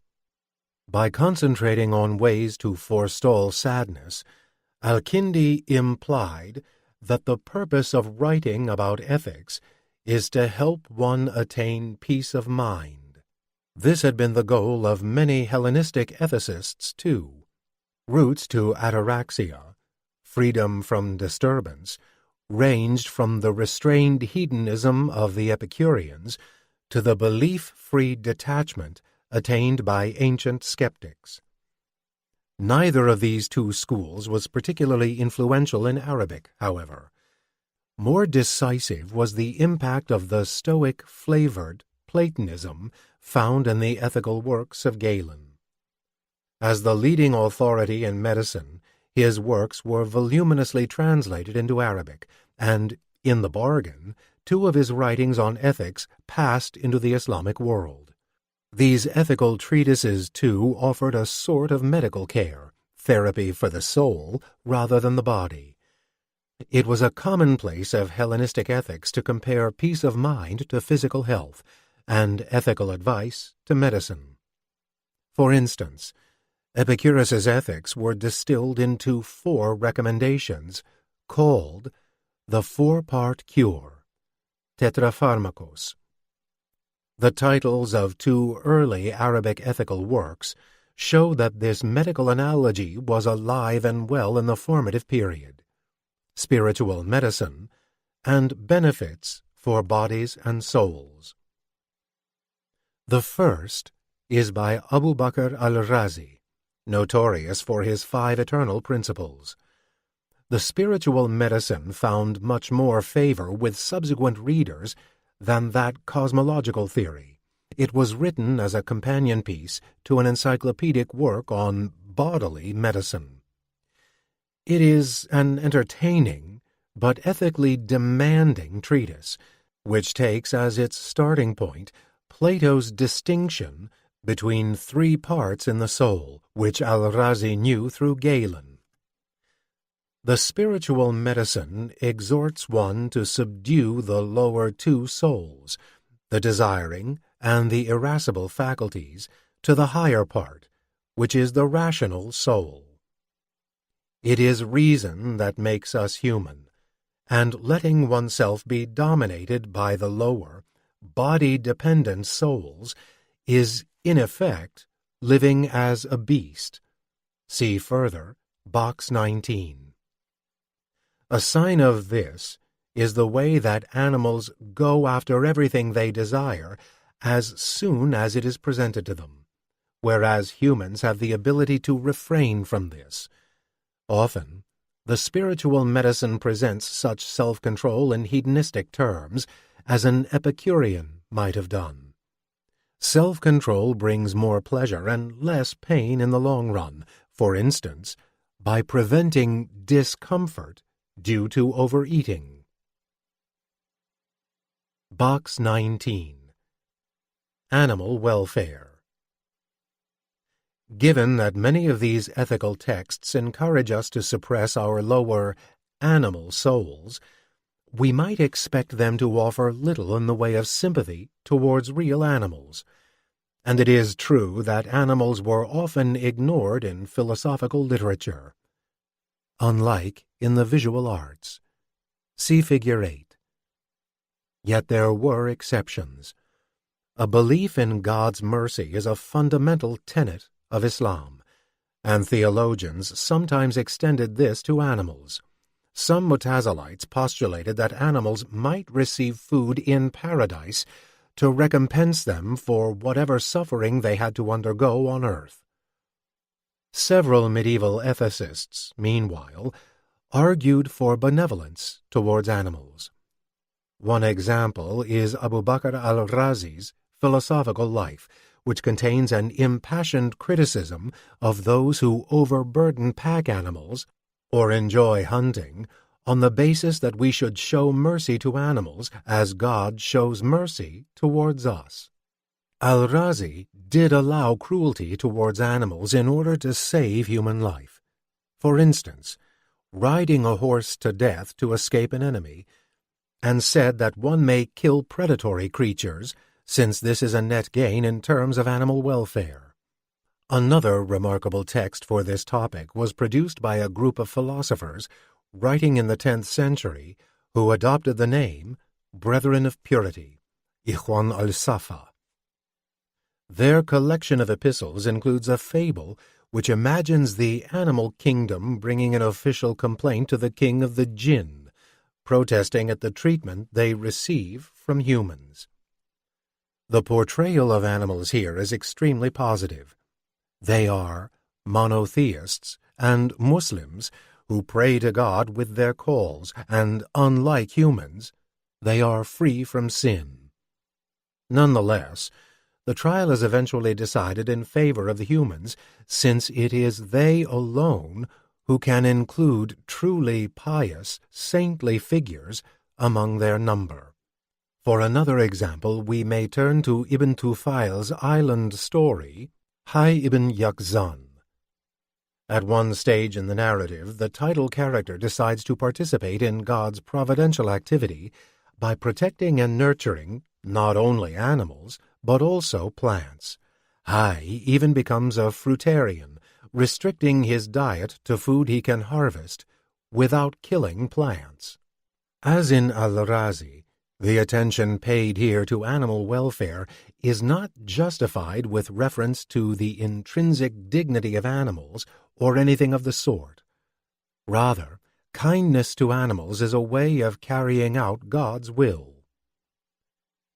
But unlike the Epicureans, Al-Razi was no hedonist.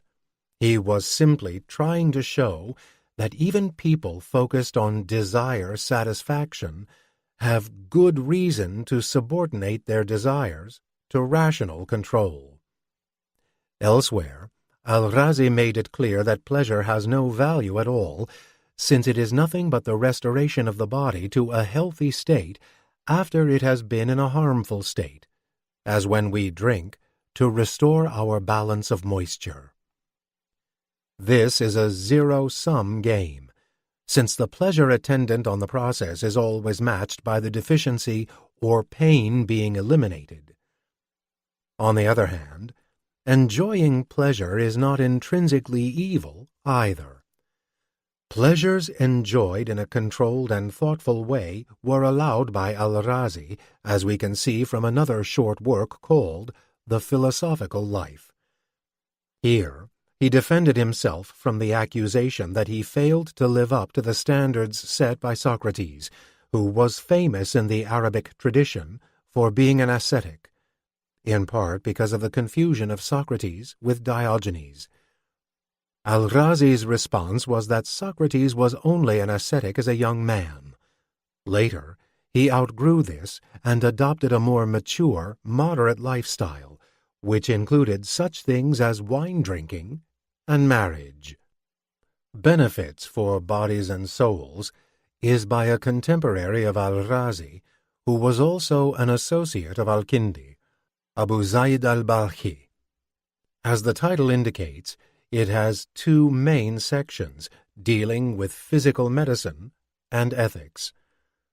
Like Al-Kindi and Al-Razi, but within an even more explicit medical frame, al-Balkhi treated his subject as a therapeutic one. All three authors gave advice on avoiding sadness. Both Al-Razi and al-Balkhi discussed a range of other psychological maladies, such as excessive anger and envy. As al-Balkhi put it, the advice offered for these conditions is intended to keep the soul's faculties in a good and balanced condition, much as a doctor would prescribe drugs or a change in diet to preserve or recover the balance of humors in a patient's body. Al-Balkhi's favorite therapeutic technique was the rehearsal of useful thoughts, which should be constantly called to mind to prevent or remove psychological distress. We should, for instance, remember that physical things are liable to destruction, and so value them less, anticipating their inevitable disappearance. Al-Razi's spiritual medicine applies this same line of thought even to the loss of loved ones. If such advice seems unhelpful, the problem may be that one cannot simply argue other people or oneself out of having desires. On its own, my rational understanding that my loved ones are mortal has no tendency to make me face the prospect of their deaths with equanimity. In the context of the Platonist tripartite soul, the problem here is that the lower souls are not responsive to the sort of considerations that move the rational soul to form its beliefs. Galen already saw this and observed that we do many things because of the habits we have formed, rather than on the basis of belief. This means the lower soul must be habituated into following the lead of reason, like an animal being tamed. That process results in what he calls character traits, a term which in its Arabic version, akhlaq, became more or less synonymous with the subject matter of ethics. Here we find agreement between Galen and the other main Hellenic source on ethics, Aristotle. His Nicomachean Ethics likewise argues that virtues are formed by habit, which is why moral education needs to happen already at a young age. One author who noticed the harmony between Galen and Aristotle was Miskawayh. His refinement of character traits, Tadhib al-Akhlaq, was the most elaborate and influential ethical treatise of the formative period. It makes extensive use of Aristotle, including his account of virtues as means between extremes. For instance, courage is the mean between the vices of cowardice and rashness. It also refers explicitly to the ethical works of Galen. This is typical of Miskawayh, who has no hesitation in combining Aristotelian ethics with doctrine with Plato's tripartite soul alongside advice on child-rearing from Bryson. Also typical is the harmony he sees between all these Greek authors and the teachings of Islam. Not only does the refinement occasionally quote the Quran to show its agreement with Miskawayh's ethical teachings, it also gives the religious law, Sharia, a specific role within that ethical teaching by making it responsible for the very habituation we have been discussing. The law sets the youth on the straight path, habituates them to admirable actions, and prepares their souls to receive wisdom, to seek the virtues, and to reach human happiness.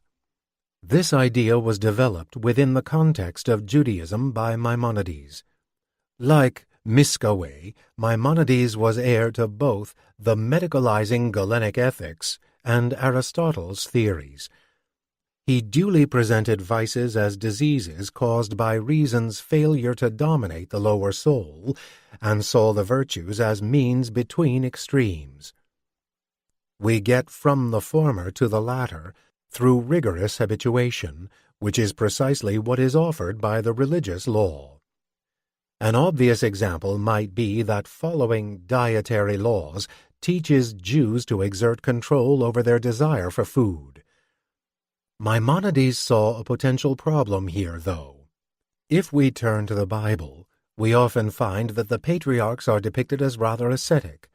Abraham, for example, refrained from looking at his wife's body and from collecting spoils that were justly his after military victory.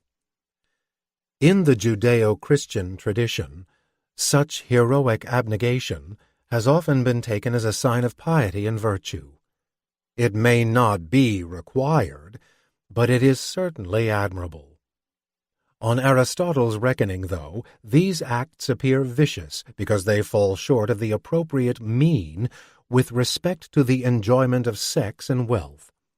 Maimonides solved the problem by distinguishing between those who are already secure in their virtuous habits and those who are still working their way towards perfect virtue. The latter group might rightly impose particularly severe constraints on themselves, all the better to condition themselves not to give in to temptation in the future. This is a policy that was often adopted by the patriarchs, on Maimonides' reckoning, and we should not confuse it with perfectly virtuous comportment. With his extensive reflection on Hellenic ethical theory, Maimonides makes a vivid contrast with earlier Jewish ethical literature, an outstanding example of which is The Duties of the Heart by Bichayai Ibn Pekudah. This is another book of advice devoted to the goal of forming intentions that are pleasing to God rather than eliminating imbalances in the soul. Ibn Pekudah claimed to be innovating here. Many previous authors had dealt with external actions, including the ritual observances laid down in the Jewish law. He wanted to teach his readers how to cultivate an inner motivation of obedience to God. Ibn Pekudah sought to shift the focus of Jewish ethics from actions to intentions. A good intention on its own, which might not come to fruition if it is thwarted by circumstance, has more value than the good action that is intended. Coincidentally, a similar focus of the interior state of the ethical agent was being promoted at about the same time by Latin Christian medieval thinkers like Peter Abelard. The Soul and the State. In the post-formative period, one of the most widely read philosophical works in any discipline was The Ethics, again Akhlaq, for Nasir, written by Nasir al-Din al-Tusi. Despite the title, the book is not only about ethics. Al-Tusi wanted to cover all branches of practical philosophy as recognized by Aristotle. That meant dealing with ethics, but also household management, the original meaning of economics, a word that comes from the Greek for household, and political philosophy. Though the work is not without originality, it makes extensive use of existing materials, turning to Miskaweh for ethics, Bryson and Avicenna concerning the household, and Al-Farabi for political philosophy. In this, Al-Tusi is in line with modern-day historians who have recognized Al-Farabi as the most interesting political thinker of the formative period. His Principles of the Opinions of the Inhabitants of the Virtuous City discusses God, cosmology, and other issues in natural philosophy and even prophecy before turning to an account of the best city. The ideal city is contrasted to cities that pursue defective ends, like wealth or pleasure, and its success is achieved through the presence of a philosopher-ruler who steers the city's inhabitants towards virtue. In yet another example of the widespread medicalization of ethics, Al-Farabi drew an analogy between the ruler's relationship to the inhabitants' souls and a doctor's relationship to his patients' bodies. Much of this sounds familiar from Greek sources, especially Plato's Republic. Yet Al-Farabi's political thought was highly original. Among its innovations was the notion that the ideal ruler is also a prophet, able to convey his knowledge in a form made palatable through the use of imaginative symbols. So the rest of the citizens, despite living in a city run according to philosophical principles, do not need to be philosophers themselves. This is presumably why the title of Al-Farabi's work ascribes opinions to the inhabitants as opposed to full-blown knowledge. Applying his universal knowledge to the particular case before him, the ruler can govern the city in light of the needs of its population and local conditions, for instance, climate or other geographical factors. He can also respond to new situations with renewed teachings. So long as he lives and is obeyed, the community will enjoy the fruits of his ideal leadership and be led towards virtue. But what to do when the prophet dies? Unless the community is lucky enough to find another person of similar qualities, they will have to resort to other forms of guidance. A group of people might be found who collectively possess the abilities and characteristics of the perfect ruler. Failing that, the community must fall back on careful exegesis and interpretation of the law brought originally by the prophet. This is the task of jurisprudence, fiqh. Without access to the prophet himself, juridical scholars must comb through his teachings and apply them to novel questions or issues. So long as continuity is somehow preserved, the prophet's knowledge is perpetuated as religion, deen. Religion is analogous to philosophy, just as revelatory discourse is analogous to demonstrative proof. Like philosophy, it has both a practical and non-practical part, with the adherents of a virtuous religion adopting the right beliefs concerning actions and true opinions about God and the world. Al-Farabi scrupulously avoided explicitly connecting any of this to Islam. For instance, we never find him identifying Muhammad as an example of a prophet ruler. The account was intended to be general, applicable to any virtuous religion. A similar approach was taken by one of the later thinkers most influenced by him, the Andalusian philosopher Ibn Bajjah. In his Regime of the Solitary, Ibn Bajjah again describes an ideal city and contrasts it to defective cities. The title alludes to the plight of right-thinking persons who find themselves in non-virtuous cities. Such people can attain happiness of a sort, but not the full happiness available to those living in perfect cities. Ibn Bajjah calls them weeds because they undermine the city in which they live.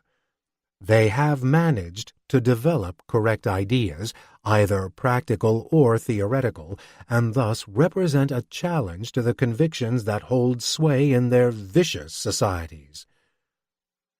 In the Republic, Plato had Socrates wonder whether the ideal city he was describing could ever exist in practice, and proposed that it could occur if by chance a philosophically minded son would be born to a king. The weeds are Ibn Bajjah's answer to the same question. For a less abstract view of dynastic change, see Box 20. For Ibn Bajjah, the solitary philosopher is inevitably a kind of dissident, a living rebuke to the corrupt society around him, whose very presence will tend to destabilize that society. Like Al-Farabi, he used the analogy of the doctor, but reserved it for the solitary philosopher in the bad city, since in the perfect city no one has a sick soul. Ibn Bajjah's fellow Andalusian, Ibn Tufail, was more pessimistic about the ability of the philosopher to effect political change. At least, this seems to be the message of the final section of his Hay ibn Yaqzan. After having become an accomplished philosopher, and even enjoyed mystical union with God, Hay encounters a visitor named Absal. He travels with him to another island, where the local inhabitants are adherents of a religion that sounds very much like Islam. Though Absal is able to recognize Hay's wisdom, the other inhabitants reject him. Hay recognizes sorrowfully that the people are not capable of benefiting from his teachings. They must, instead, cling to the detailed religious injunctions that regulate their lives, lest they fall into vice. Box 20. Ibn Khaldun on dynastic rise and fall. The 14th century was a time of great upheaval in the Islamic world.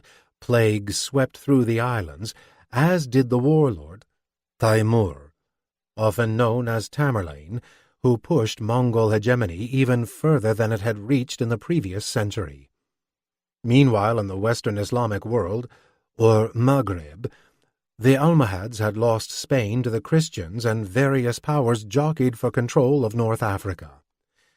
Witness to it all was Ibn Khaldun, whose enormous historical work, Kitab al-Ibar, the Book of Observations, begins with a book-length introduction, Muqaddimah. This sets out Ibn Khaldun's theory of dynastic cycles, a bold attempt to provide a template for explaining historical events inside and outside the Islamic world. According to his theory, civilizations are routinely toppled by tribal groups who draw on the powerful force of asabiyya, or group solidarity. Typically, the tribal group will be rootless and nomadic, but will settle down in cities and towns once they have deposed a previous regime. The new sedentary life will soften them within a few generations, paving the way for defeat at the hands of a new challenger. The theory fits the history of Muslim Spain very well. The Iberian Peninsula had seen a series of conquests launched from North Africa in previous centuries, with power passing from the remnant of the Umayyad Caliphate to feudal kings, then to the Almoravids, and finally to the Almohads. This is most likely no coincidence, since Ibn Khaldun hailed from the Maghreb, having been born in Tunisia. But Ibn Khaldun applied his account to other cases too, not least the extraordinarily rapid conquests of early Islam.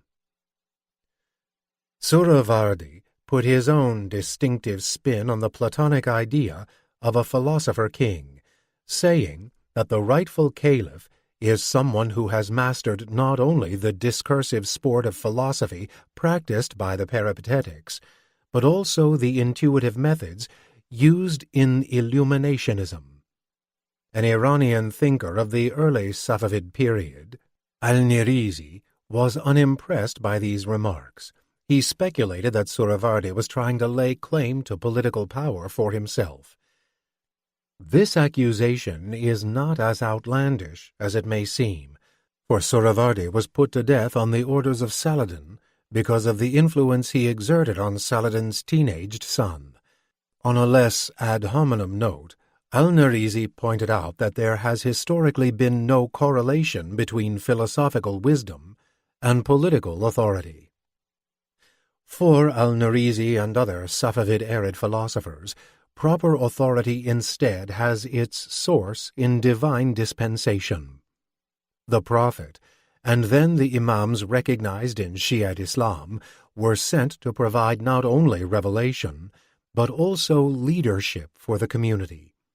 It was thus a thwarting of God's plan when the rightful Imam Ali was passed over as caliph.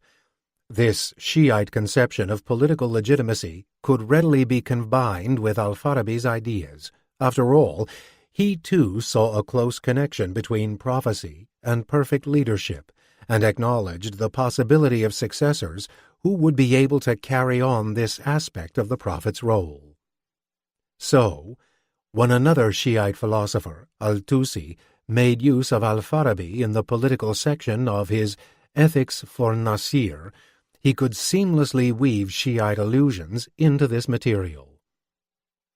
It has been argued that his ethics bears the hallmarks of specifically Ismaili Shi'ism, which he espoused at this stage of his career. In Sunni Islam, there has been more room for debate as to whether political power must ideally be allied to religious authority. Many Sunni rulers have asserted this sort of double legitimacy. In the 9th century, when the Abbasid caliphs demanded assent to the Mutazilite position on the Quran's createdness, they were also demanding the right to define the boundaries of acceptable doctrine. We can find a parallel in Christian Europe at about the same time, with Charlemagne stepping into theological controversies over the nature of Christ and the worship of images. The rulers of Sunni Islam have rarely gone as far as mandating theological positions in this way. In fact, the Abbasid example discouraged later caliphs from doing so, since the Inquisition over the Quran's createdness ultimately became politically unsustainable. It has rather been the religious scholars, or ulama, whose expertise in the core Islamic texts and the law has made them the usual arbiters of correct doctrine. When Al-Ghazali accused Avicenna of apostasy and said that he would have merited death for holding his philosophical views, he was speaking as a legal scholar. Still, religious and political legitimacy have often gone hand in hand. The Ottomans, for example, began as religious warriors, ghazis, and the sultans were always keen to present themselves as defenders of Sunni Islam against both the powers of Christian Europe and the Shiite regime of Safavid Iran. That posture gained in credibility when they successfully took Constantinople and extended their territory to include the religious sites at Mecca. Ottoman sultans also cultivated close ties to the ulama, who formed a powerful legal bureaucracy at the heart of Ottoman society. As these scholars came to form a distinct social class allied to the sultan and passing on lucrative posts through a system that was more nepotistic than meritocratic, they attracted hostile critique. Reform was urged by the populist Kodizadeli movement, named after its founder, Mehmed Kadizadeh. Philosophers, too, were alarmed at the corruption of the Ottoman ulama, as we see in the case of Khatib Çelebi. Though he agreed to this extent with the Kodizadelis, he was concerned not to throw the baby out with the bathwater. The system of religious schools or madrasas that educated the ulama also provided an institutional context for philosophical and scientific knowledge in the Ottoman Empire. A couple of centuries later, though, some rationalist philosophers would be describing the traditional madrasa curriculum as backward and as a hindrance to social progress. Such criticisms were made in both Ottoman and Indian society as part of a call to arms in the face of colonialism. Some argued that adopting European political and scientific ideas might reverse the loss of territory and sovereignty. In the Ottoman sphere, two waves of reformers urged this policy: the Young Ottomans, and then the Young Turks. The Young Ottomans were broadly careful to recognize the value and standing of both the Sultan and the ulama, but they argued for political reform, for instance, by changing from Ottoman absolutism to something more like a European-style constitutional monarchy. The more radical Young Turks, inspired by European thinkers like Durkheim, Büchner, and Comte, were less afraid to step on traditionalist toes. On the scientific and philosophical front, they embraced materialism and positivism.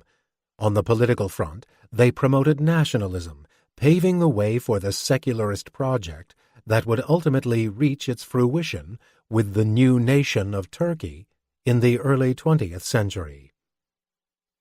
These developments opened a new front in the struggle to determine the source of political authority in Sunni Islam. On the reckoning of the nationalists and other modernizers, legitimate political leadership could be thoroughly secular. This was not presented as an abandonment of the teachings of Islam, of course. To the contrary, modernizers were eager to point to religious texts and aspects of early Islam that could bolster their political views.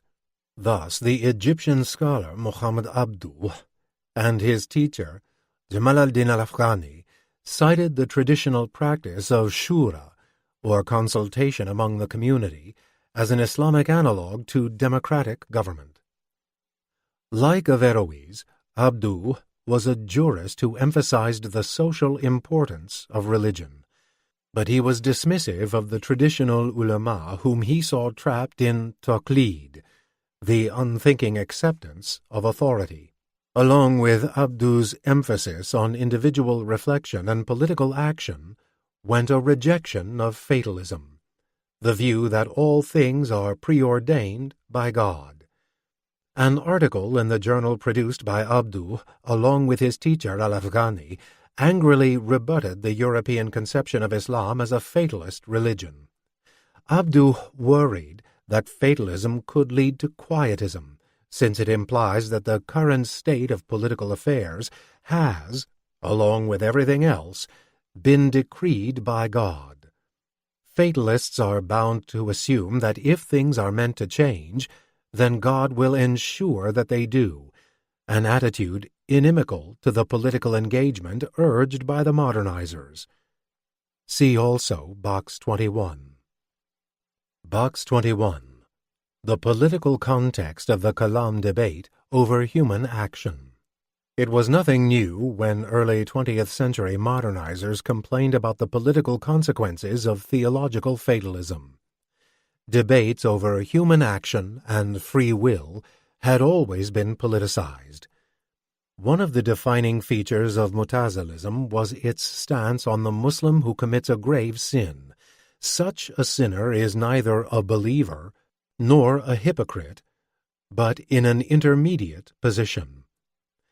This apparently rather obscure teaching was offered as a compromise solution for a highly politicized issue. Some Muslims, notably the Kharijites, believed that those who had sinned through their political actions had effectively exiled themselves from the Muslim community, justifying military action against them. This led to a violent schism, which the more tolerant Mutazilite formula was designed to avoid. The same goes for the notorious Asharite teaching on human freedom, according to which God creates human actions, but the human agent acquires them. The question here was whether God determines all events in the created world, or whether humans have some scope for undetermined action. As Abduh would argue much later, a determinist position could easily be taken to legitimize existing political rule, since that rule has been determined by God. Already, The Umayyad dynasty cultivated an explicit link between their rule and God's decree, or qada. On the other hand, determinism could be taken to undermine personal responsibility. God decides whether each of us will sin, and we cannot change his decision. Wanting to steer well clear of this consequence, the Mutazilites insisted that it would be unjust for God to punish sinners if they were unfree. But this assumes that we humans are in a position to say what God can do within the bounds of justice. That seemed presumptuous to the Asherites, who believed that God's choices define what is just, rather than adhering to some external standard of right and wrong. Instead, they suggested a compromise of their own. Humans are not in a position to create their actions or anything else, but they still retain responsibility for what they do through their acquisition, kasib, of the actions God assigns to them. At about the same time, similar views were being put forward by Muslim rationalists in India. Indian thinkers of the late 19th and early 20th centuries, like Syed Ahmad Khan and Muhammad Iqbal, agreed with contemporary Ottoman modernizers that the Islamic world should not just welcome European science, but claim priority of discovery. Iqbal argued that the medieval optical theorist Ibn al-Haytham should take credit for pioneering experimental method, and that Miskawayh had anticipated Darwinian evolutionary theory. Similarly, Abduh believed he could find evolution adumbrated in the Quran. More generally, Iqbal saw Islam as a distinctively empirical religion. He referred to the Quran's repeated calls to observe nature and see it as the proof of God's might and wisdom. Texts cited centuries earlier in Averroes's decisive treatise to prove the harmony of Islam and Aristotelian philosophy. Iqbal was here influenced by the ideas of the German philosopher Friedrich Nietzsche, whom he had studied in Europe. Iqbal followed Nietzsche's idea that one should value this world rather than despising it, and agreed with him that world-denying tendencies were rife in Judeo-Christianity. Islam is different, though. It says yes to the world, and with its reverence for the actual, has encouraged Muslims to become the founders of modern science. Nor did Iqbal see any conflict between science and mysticism. Arguing against another Western thinker, William James, Iqbal rejected the idea that mystical consciousness is wholly different in kind from empirical knowledge. The mystic simply grasps all at once, while the scientist is grasping one part at a time. This commitment to the ultimate unity of knowledge is something Iqbal shared with the earlier Indian Sufi thinker Shah Wali Allah. But Iqbal's Nietzschean distaste for world-denying philosophies meant dismissing the practice of ascetic withdrawal from the world as false Sufism. Islam rather calls us to engage with the world through both empirical science and political action. For Iqbal, the political ideals of Islam, which he equated with Tawheed, oneness or monotheism, are equality, solidarity, and freedom. Such ideals would be realized not by separating religion from politics, but by bringing all Muslims into a unified global community, crossing all boundaries of ethnicity and nation. Iqbal was therefore critical of the sort of nationalist project urged by the Young Turks and by some of his contemporaries in India. One political issue that increasingly came to the fore at this time was the rights of women. The reforms unleashed in the 19th century Ottoman Empire opened up new opportunities for women, including the chance to publish in journals and magazines. This was not to say that Muslim women had previously been entirely excluded from intellectual activities. Religious learning had often been passed from one generation to the next by women scholars who played a major role in the transmission of the Hadith, reports about the Prophet. This began already with the Prophet's favorite wife, Aisha, one of the most prolific original witnesses of Hadith. Other women followed her example, observing the mandate that women should emulate the Prophet's wives. In Sufism, too, women played a significant role. Indeed, one of the earliest significant mystics was female, Rabia, who pioneered the idea that the Sufi's relationship to God is one of love and erotic longing, a central theme in the poetry of Rumi. More recently, the position of women in Islam has been interrogated by thinkers like the sociologist and feminist Fatina Mernissi. She has done empirical research with extensive interviews of women in Morocco and also built a case for gender equality by returning to the core texts of Islam. In her work, Beyond the Veil, first published in 1973, she argued that Islamic society has long been gripped by a fear of women's power over men. Such practices as polygamy, veiling, and the repudiation of wives are a collective strategy for containing women's power. Mernissi contrasted this to the way that women have been seen as passive and weak in the European tradition, not least by Sigmund Freud. In making this point, she compared the Freudian understanding of women to remarks by al-Ghazali. On Mernissi's reading, the traditional treatment of women represents a distortion of the original teaching of Islam. Using the techniques of Hadith scholarship, she argued that certain prophetic reports used to justify this treatment. For instance, those who entrust their affairs to a woman will never know prosperity, are unsound. They have been treated as trustworthy only because the misogynistic leanings of influential Muslim men led them to suppress the egalitarian aspects of the Islamic revelation. Mernissi and other liberal Muslim thinkers have frequently presented their reformist agenda as a return to the original teachings of Islam. Another example is Syed Ahmad Khan's assessment of polygamy. Admittedly, Islam does allow a man to marry as many as 4 wives. Yet, it also requires that the wives be treated with total equality.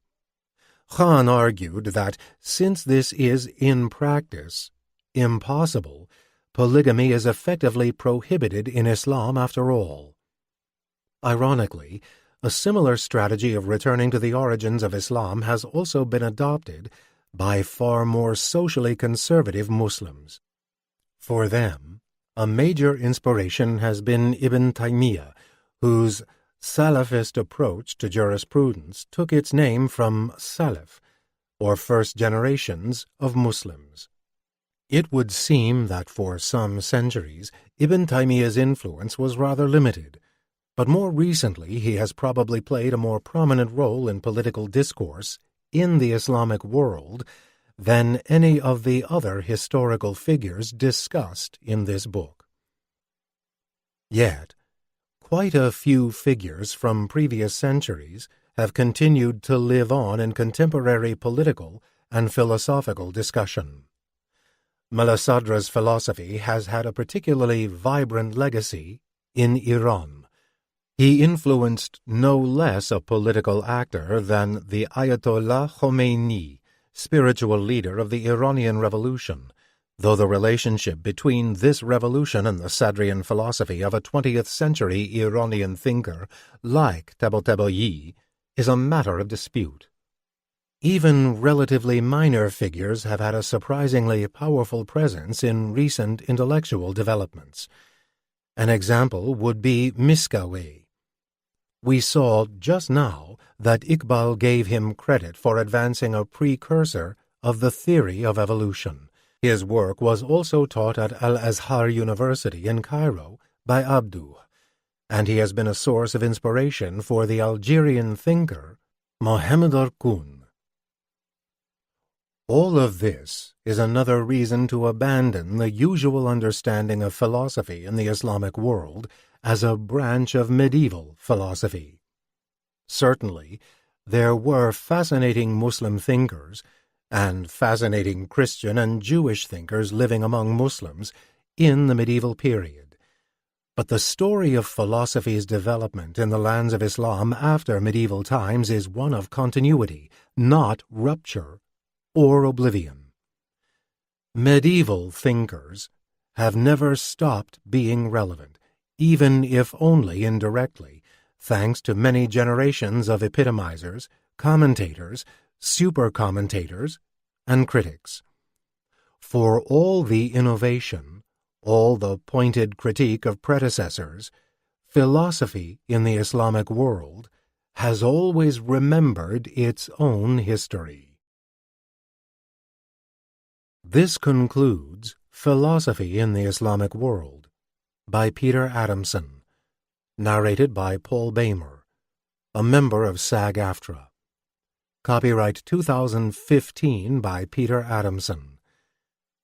This unabridged audiobook is published by arrangement with Oxford University Press and was produced in the year 2021 by Tantor Media, Incorporated, a division of Recorded Books, which holds the copyright thereto. Please visit Tantor.com for more information on our growing library of unabridged audiobooks.